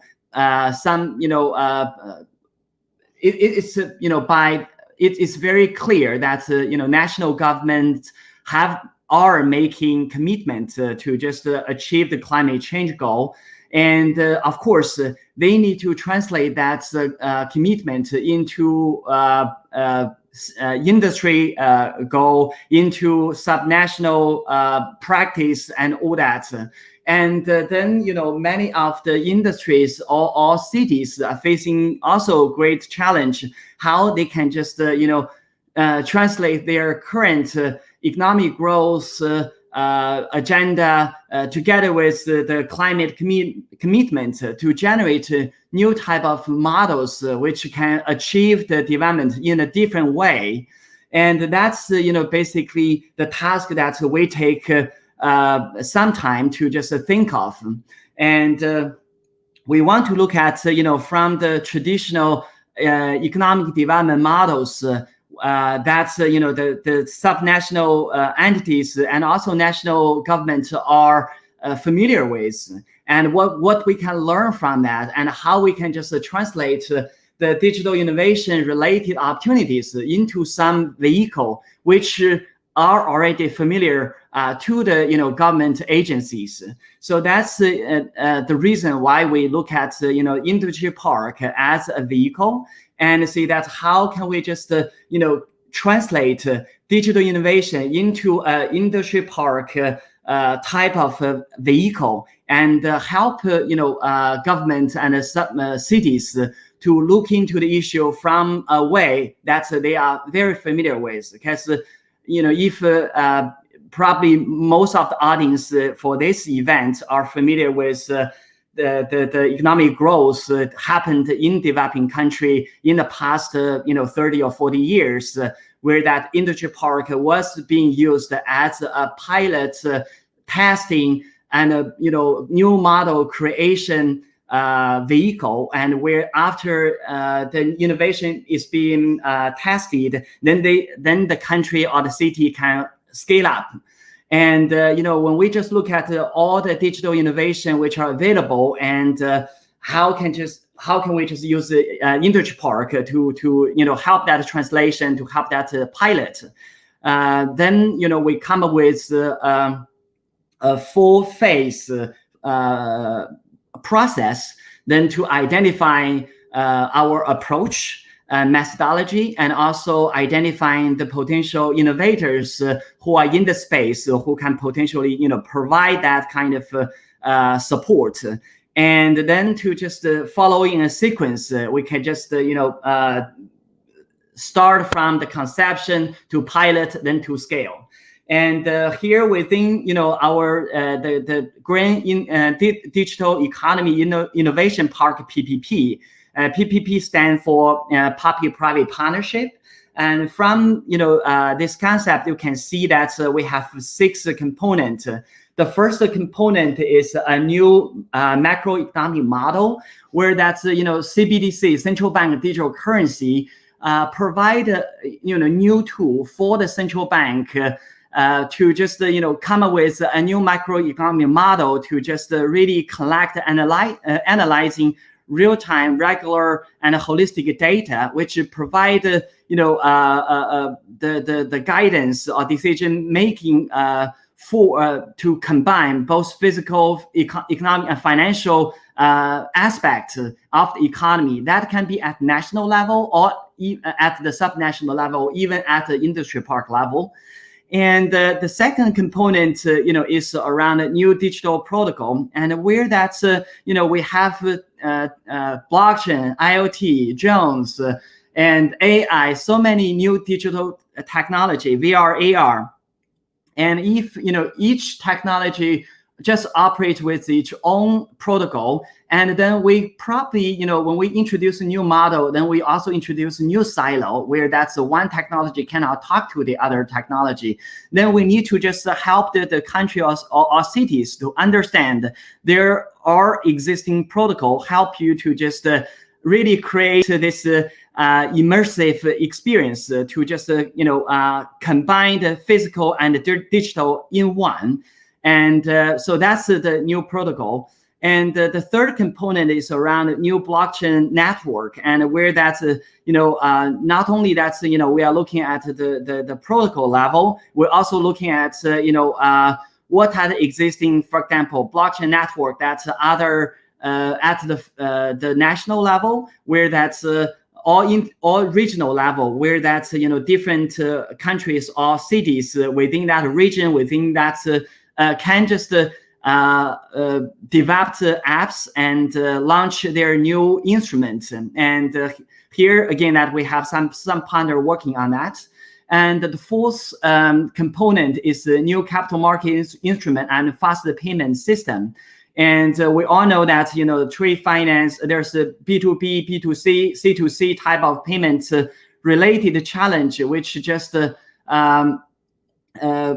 hinder the progress, especially from remittance, from trade finance, etc. And where that we are looking at within the innovation park, having those tested solution provider to provide that payment infrastructure, and also other bond and other potential capital market instruments, and make the mainstream capital market player understand how to really just leverage digital technology. And the fifth component is the new SDG related result tracing tracking system, where that's we already have several speakers such as Alexei and others already mentioned that this is there are quite a number of efforts and platform already there, and trying to reduce the cost, improve accountability in SDG reporting, and which also include climate related reporting and result tracking system. So the last component is around new industries. By the end of the day, that's many of the developing countries cannot just go to the radical degrowth type of model. They still need to just look at growth or development, but then they need to just looking at the growth or development in a different way, which means that they need to look at existing industry and how to reduce carbon emission for this industry, and also how to just create new industries and which just provide that kind of a service to citizens. But from beginning, it just generates much less carbon emission. And here that's we are looking at different sectors such as energy, sustainable housing, education, food, and healthcare. And within this business model, and here is our approach, and where that's it really have 4 stages. Stage 1 is the scoping, and for each component, we are looking at tested digital innovation, which we can potentially introduce to different cities or countries. And the second phase is that we convene different leaders from different streams that we work with and partners to have a dialogue and bring additional players into the space, and sharing the concept and also sharing potential opportunities, make sure that such opportunity being properly understood. And the third phase is, through pilots, and where we are moving from the convening phase to the pilot, where we have 3 pilots, 1 in Asia, 2 in Africa, and where we can just pilot the Green Digital Economy Innovation Park idea. And then the last is, after the pilot is achieved from Asia and also Africa, then we can just potentially scale up in more countries. As you can see from the graph below, that in the past few months, we did a lot of research for the scoping, identifying in each category quite a number of digital platform and the solution provider, and who have agreed to be part of this and can potentially support the government at both national and the subnational level to implement the Innovation Park PPP. And secondly, we organized the CBDC, Central Bank Digital Currency Forum, World Responsible Leaders Dialogue, and also Sustainable Housing Roundtable, etc. And then really to just look at each of the category and see what kind of collaboration are the most comfortable for both, the members of this PPP, but also for the, national and subnational governments as well. And our next conversation will be on October 16th, and that will be around the CBDC again. And if you have any question, or if you want to contribute to this PPP and or be a part of implementation, or part of the solution provision, or part of introducing this to your own government, and you're welcome to contact us at the email below, and we'll be very happy to continue the conversation and answer any questions. Thank you very much. Wonderful. Thank you so much. We can see that the fintech is implemented for good in both senses, so for good and forever, because networking and continuity of knowledge is definitely a basis for an implementation of a technology for good. Thank you very much. And I would like to give the floor now to Raymond Ehrman, that is Advisor to President at European Partners for the Environment. Hello.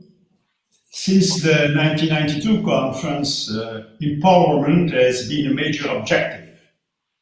However, during the past 3 decades, commitments were made, often not followed through, as we were missing the technological tool to succeed in monitoring progress. From a global standpoint, the UN report of the Task Force on Digital Financing and the SDGs, which was presented today, is a milestone. Digitalization must democratize the governance of finance to democratize finance itself, stated the UN Secretary General. From a European standpoint, while the EU has adopted the EU Recovery Plan strategy and the principles of a European Green Deal, a consortium which includes the organizers of this webinar are working hard to implement the citizen-centric finance vision of the UN Task Force report by shaping a blockchain-winning organizing system in the field of public funds managed in support to the Green Deal and climate action. We want to contribute to system leadership for transformational change by addressing together 3 revolutions: the green revolution and planetary boundaries, the citizen-centric and sustainable finance revolution, and finally the digital revolution with the connection with empowerment. The consortium will clarify the opportunities and options for connecting data related to public funds to incentivize trust in relation with Europe's public funds. This project is expected to have a global impact, as many climate initiatives around the globe are receiving public funds from Europe. It will also explore more in detail the feasibility for specific value chains as food systems and building retrofits, as well as a partnership Africa-Europe in relation with European public funds as green bonds, grants, equity, blended capital, and so on. That's all as far as we are concerned. Over to you.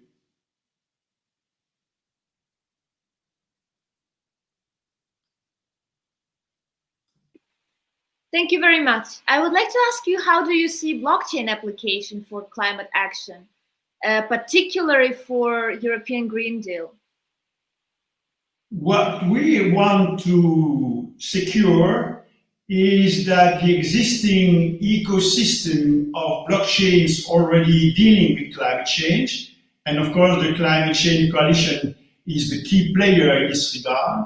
What we want to be sure is that this coalition of blockchains will be able in the year to come to trace the use of public funds in support to the implementation of the climate agenda.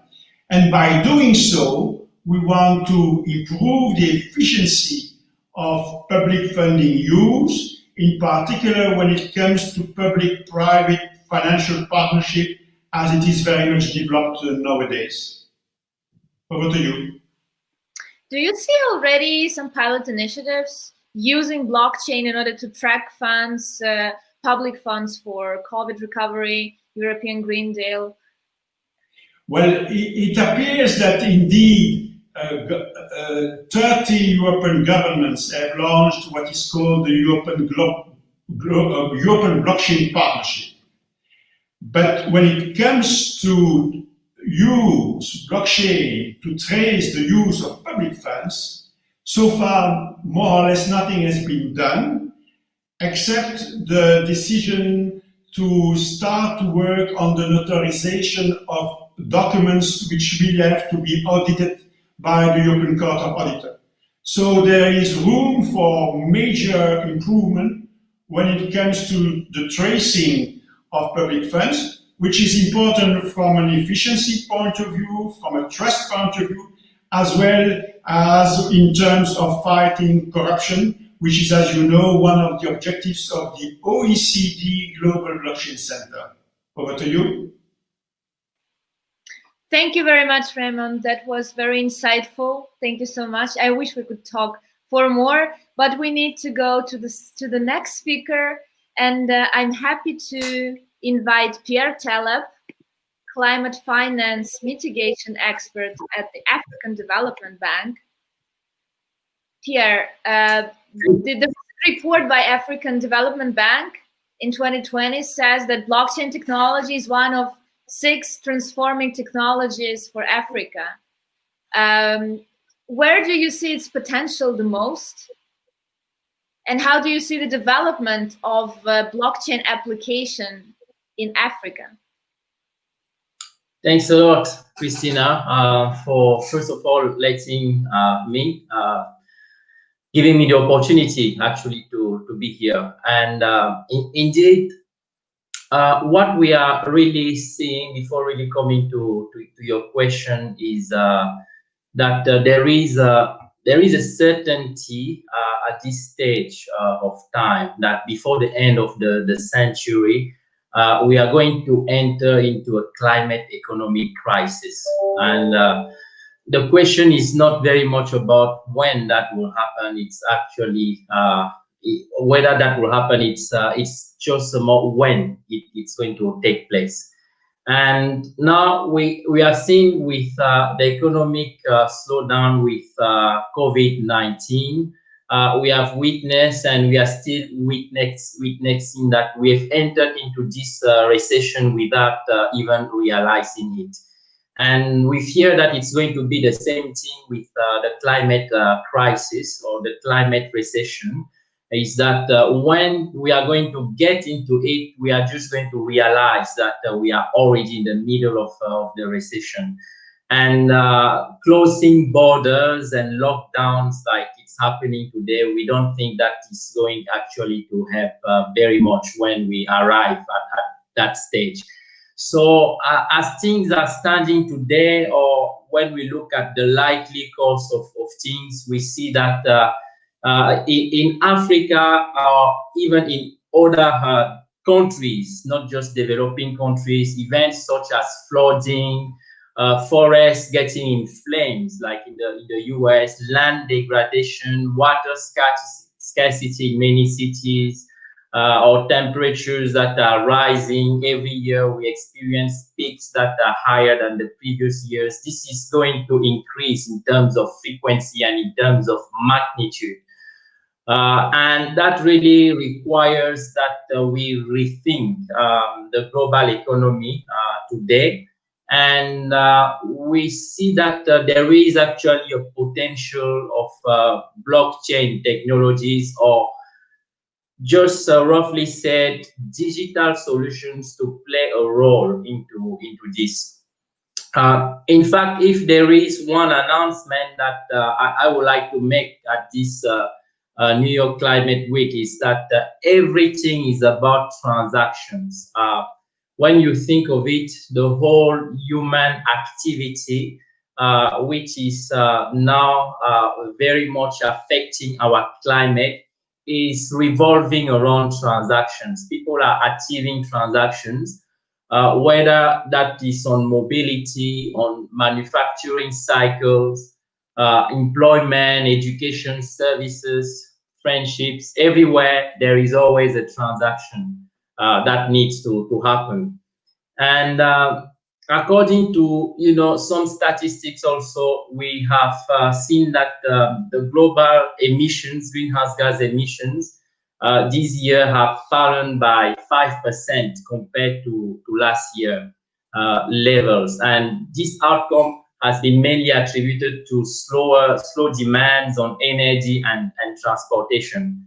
So in reality, what has happened is that there have been much more efficiency in transactions, or there have been a slowdown in transactions that have resulted in less negative climate impacts. And people have been working from home. Digital solutions have been replacing physical enclosures. So this journey towards digitalization has been actually a good thing to the climate. If I can just give an example, this year, I'm very much sure that we have used less paper this year for printing, because when people were working from home, printing has been done at employees' cost rather than employers' cost. So, and you know that rethinking our global economy is also a little bit about even restoring our forests. So, talking about forests, you know, also every 5 years we've been losing 1% of global forests. And this situation in Africa is also exacerbated because there are issues of energy access also that are leading to the depletion of forests at the same time. So while collectively and individually we are depleting every 5 years what takes 25 years to grow at the scale of the globe, you know, transaction, we are used for transaction, for printing, for packaging, for burning. And then we have opportunities that can be supported by the blockchain, for instance, in smart packaging, you know, and the reuse even of packaging. On hand, also, you see this year 99% of vehicles being produced in the world, engine vehicles. You can barely get actually at a reasonable price today an electric vehicle, and yet 15% of the global greenhouse gas emissions are coming from transportation. Africa specifically is a huge market which has lots of need for mobility, you know, because of the concentration also of the population in rural areas. And to be able to solve the issues of remoteness at the same time. Before COVID-19, car sharing was a great idea, and sharing electrical cars was even a better idea. But now we have learned from home office that electric vehicles can actually be seen as a source of energy storage.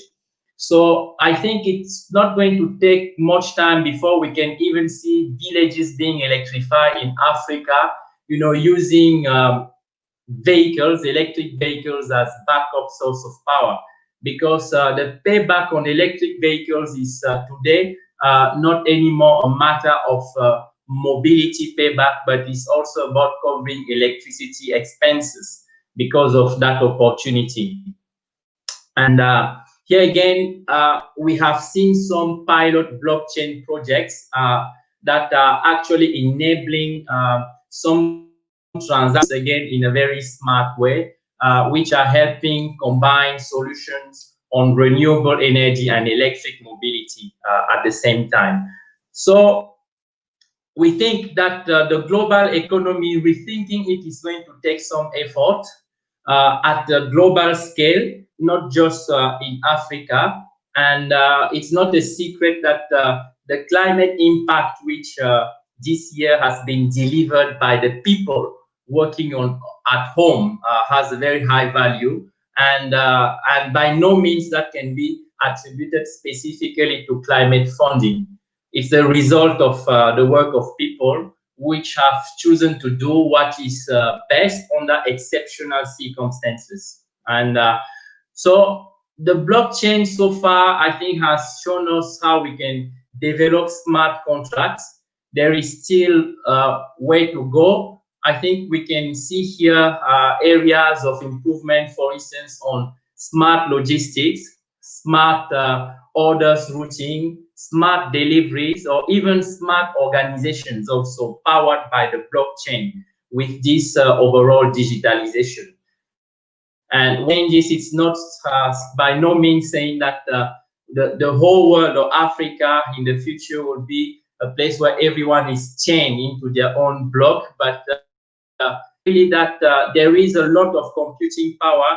You know, in Africa, for instance, 75% of the population have basically a phone today. So that is also an opportunity with the mobile phone penetration, where using digital solutions, we can actually address climate change, which is, in our view, the biggest challenge of our time.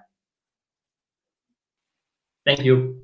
Thank you very much, Pierre. That's really fantastic. I'm personally a fan of African potential for the development of blockchain technology, and I wish you the best in implementing it because it definitely has all that it needs to have to bring more quality life to all the developing countries. Thank you so much.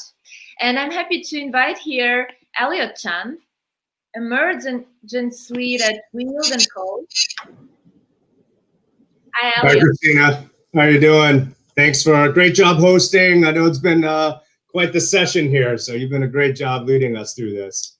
But I was waiting for your presentation because I have this question for you. You who are so experienced in the US fintech market, how do you feel the relevance of the climate action fintech to the overall US fintech market? Yeah, I think it's growing, right? We're not there yet. I don't think we're anywhere where the people involved in this want to be today, but we're getting there, right? And a couple observations from my previous peers that were on. I absolutely love the passion that everyone brings. I mean, if people are talking about climate change, the people that were speaking earlier, all you got to do is just listen to that passion and that voice and what they bring on a daily basis. It's inspiring, it's awesome, and it's great to have something with that level of passion in finance. You typically don't see it very often, and today we're seeing that. We're seeing a lot of that. Second is the global nature, right? Pierre was just on from Africa. We had Zalchan, well, he's based in the States, my buddy there. Alexi and Miro and Joe and Martin, they're all over the place. So this is truly a global initiative. And then finally, there's been a lot of talk on how close are we for blockchain to actually be implementable.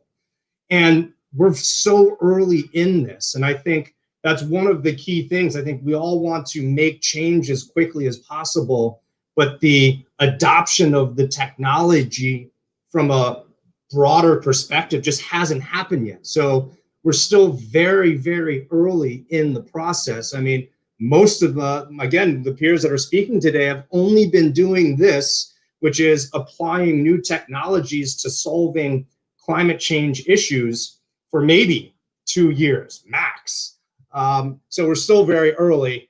A couple final points there is innovation is the solution. I think we all can see that. We cannot apply past technology solutions to 2020 problems. It's just not going to work. We need to be thinking ahead. What's going to be there in 2025 and what's going to be there in 2030? I think the current pandemic situation that we have has given us an opportunity to take innovative out of what we are all talking about today and turn it into an everyday application.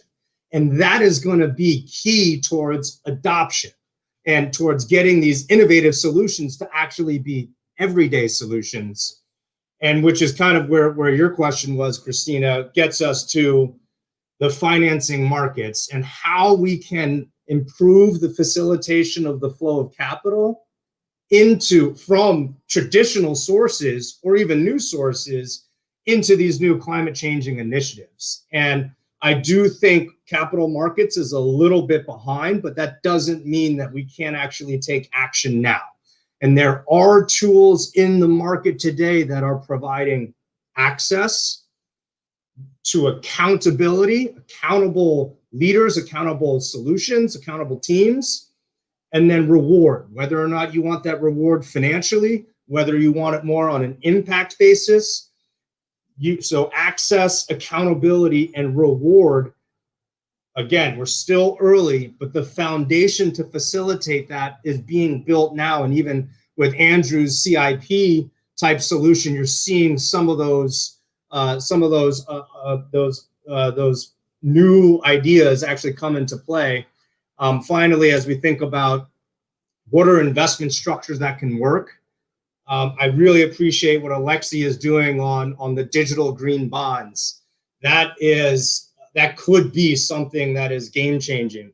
Zhao Chen talking about triple P, PPP. We're in a moment now where every single city is dying to figure out how they can fill the funding gaps that they're seeing. I just heard New York City, which is where I am right now, has $1 billion deficit. Well, how is that going to happen? Is it going to be the federal government just printing? No. I believe that there are ways that we can create investment structures that align the interests of institutional investors and just regular retail or normal people investors to help fill the gap that will allow climate change initiatives that are implemented by cities, yet in sustainably structured ways. And so, yeah, I know I kind of jumped into that, Christina, so I apologize, but that's kind of what I wanted to touch on. Could you please tell me what does reassure you that Wall Street whales keep seeing climate tech as an investment opportunity, even in times of economic challenges, as we all have now during the pandemic? Unfortunately, it's broken in its current situation. It just is not going to work, and I try to be as optimistic about it, but unfortunately, the interests just aren't aligned. For those that think that hey, I'm a traditional investor, or a whale as a term that you used it, generally speaking, their primary goal is financial return. And now on the other side, for climate change, we have things like, hey, you can generate metrics, real measurable metrics around environmental impact that you are creating through your investment. I would jump at that in 2 seconds, but I'm not the one with the capital, unfortunately. So how do we create a better infrastructure? How do we create a better model that aligns those interests properly, that allows people to say, hey, I want to pull the financial reward side of things only. Okay, cool. We'll create a structure that allow you to do that. Or for others to say, I don't care about the financial reward. I care about the environmental or the social impact rewards here. Give me all of that. So until we can, until we can figure out some of those structures, which are absolutely underway. We're not starting from zero, but we're very early into it. And I think We're starting to see with NFTs, with digital green bonds, with microgrids. I think in 2 to 3 years, Christina, we're going to be having a very different conversation during Climate Change Week NYC, and hopefully it'll be in person. Wonderful. I like your optimism. Thank you very much. And definitely one of our own goals for all of us to be educating and fostering education about climate change issues among every important actor in the economic markets all over the world. Thank you very much, Elliot. Thank you. And I'm happy to give the floor to Joseph Pallant, who is the founder of Blockchain for Climate Foundation. Could you please tell us a bit more about the foundation, and also what is your role in implementing Article 6 of the Paris Agreement? Absolutely, Christina. Thank you. And thank you to all the organizers and speakers, and just seeing so many familiar faces on this call, long, deep call, and that longitudinal commitment is just so inspiring. So thank you so much. So I work with Blockchain for Climate Foundation, and we're putting the Paris Agreement on the blockchain to connect the national carbon accounts of all the world and enable cross-border collaboration on emission reductions. And you know, our pitch, the elevator pitch of what do you do? You need to refine it. If you're really good, you can micro-target it. And of course, the one I said there was broad. In specific, as mentioned, we're working on building tools to put Article 6, and in particular, Article 6.2 of the Paris Agreement on the blockchain. So primarily, we're a group of volunteers from across a variety of sectors with a belief in the value of using blockchain to help beat climate change. This volunteer work has been really amped up a level by generous support from the RBC Tech for Nature program. And in a really happy memory of New York Climate Week last year, it was actually, we learned of our grant a year ago today in a bagel shop in Brooklyn on the way to the UN HQ. So really need to be back for New York Climate Week. We deeply believe in the vision of the United Nations, and our team is an earnest supporter of the UNFCCC, the body within the UN that's working in specific to beat climate change.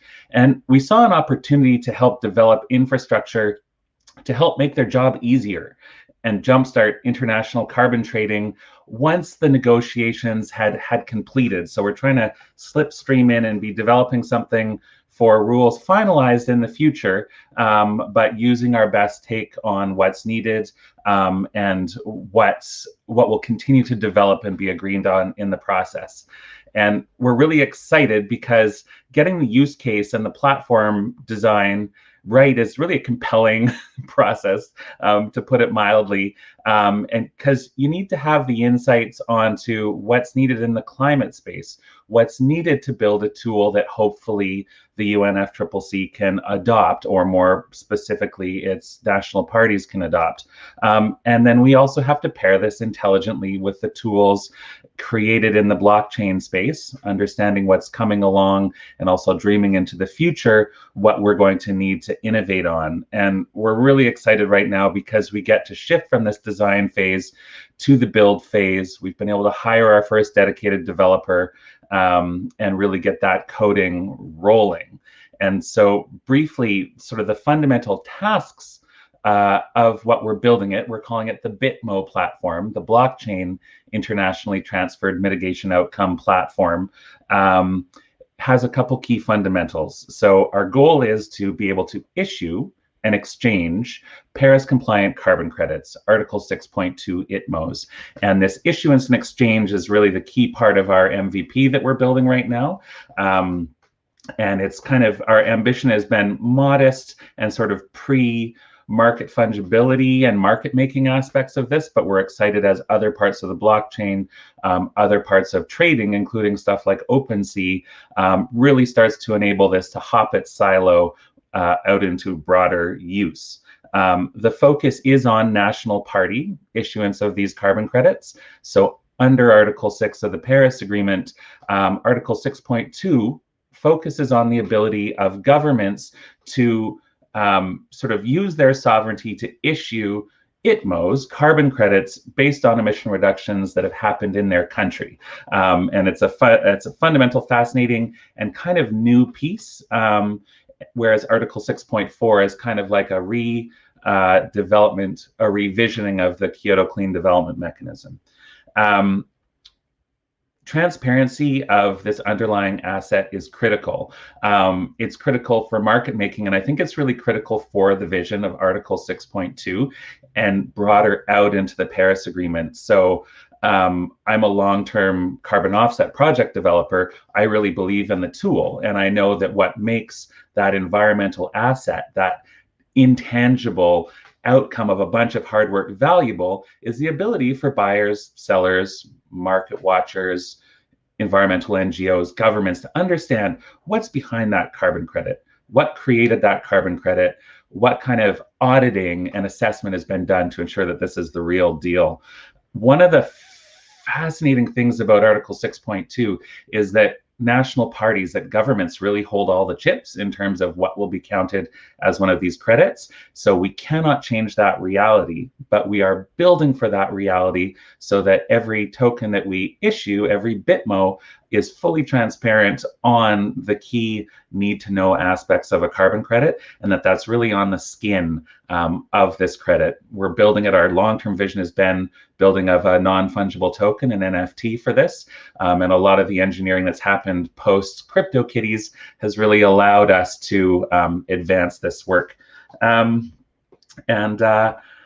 So that's a lot about what we're building. We're really passionate about the Ethereum ecosystem. We are very fortunate to be following in the great footsteps of people like Alexei and his team at Evercity and beyond in this vision of putting carbon credits on the blockchain, and really excited to be able to do this for what we think is really the killer use case for blockchain vis-a-vis climate.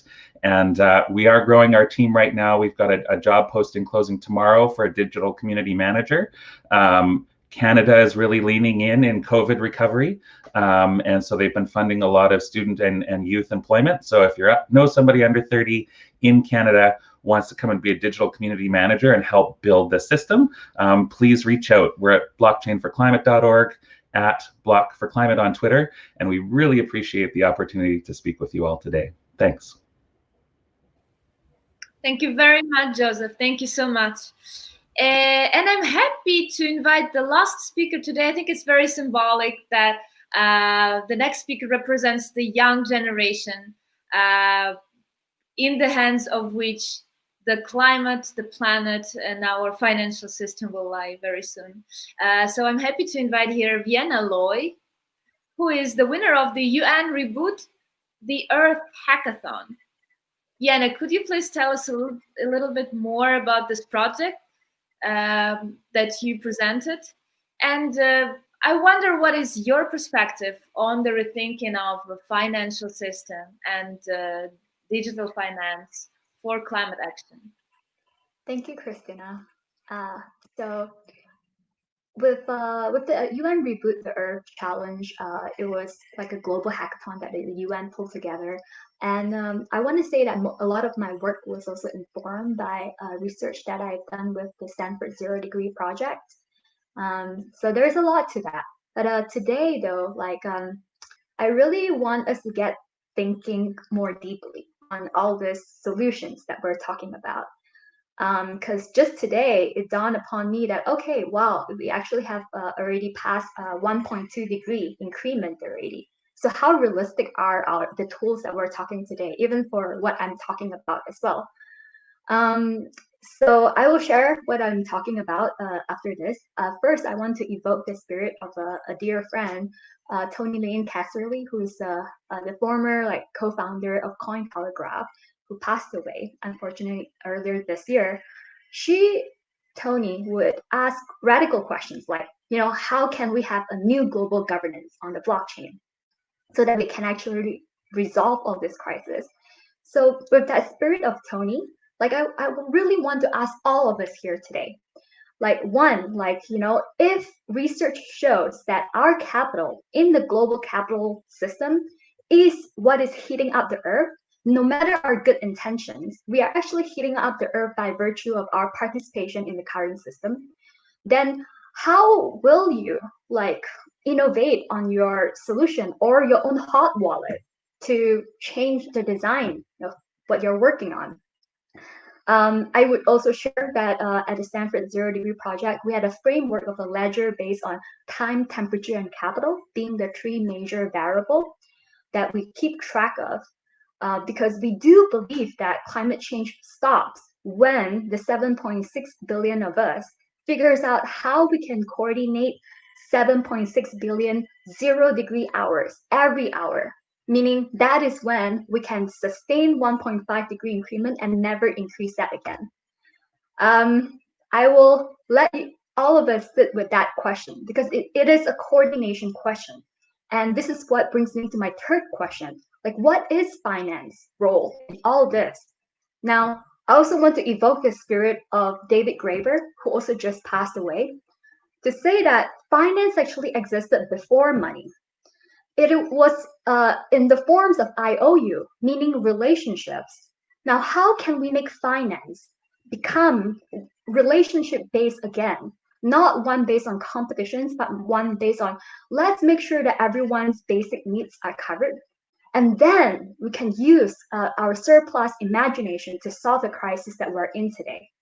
So those are the three questions. Like the first is, what is your role if you are participating in a system that, if I were to read you the report that Oxfam and Stockholm Environment Institute just came up with, it's actually the richest 10% of the world contributing to 52% of carbon emissions, whereas the poorest 50% contributes to 4%. So I asked ourselves, okay, the more money you have in the current system, the more you're heating up the earth. What will you do to cool down the temperature of your capital? And two is, how do we contribute to 7.6 billion of us doing that together? And the third is, how can this be all about collaboration and fulfilling everyone's basic needs? And with that, I'd like to invite you to help all of us solve this wicked problem together. I personally am focusing on how do we not solve the problem with the same mindset that created the problem. So please drop me a line at vienna@cryptolab.net. I have amazing collaborators like the Center for Mindful Learning, the Stanford Zero Degree Project, Holochain, and I would love to have more of you on board. So thank you. Thank you very much, Vienna. And thank you everyone who participated in this wonderful webinar. We reached 2 hours and a half, and I think everybody deserved now to take some time to digest all this great information that we've heard through the webinar. I would like to thank all the organizers and all the speakers. And thank you very much for keep coloring our financial and political system in green. Thank you so much. Keep safe, everyone, and hope to see you soon in a greener planet. Thank you. Thank you, Christina. Thank you very much. Thanks, everyone. I think this was an amazing session. Yes, it was. And we will have a StreamYard Green Drinks session next week. Great. Thank you, Mira. Thank you very much, Vienna. Wonderful having you with us. My pleasure.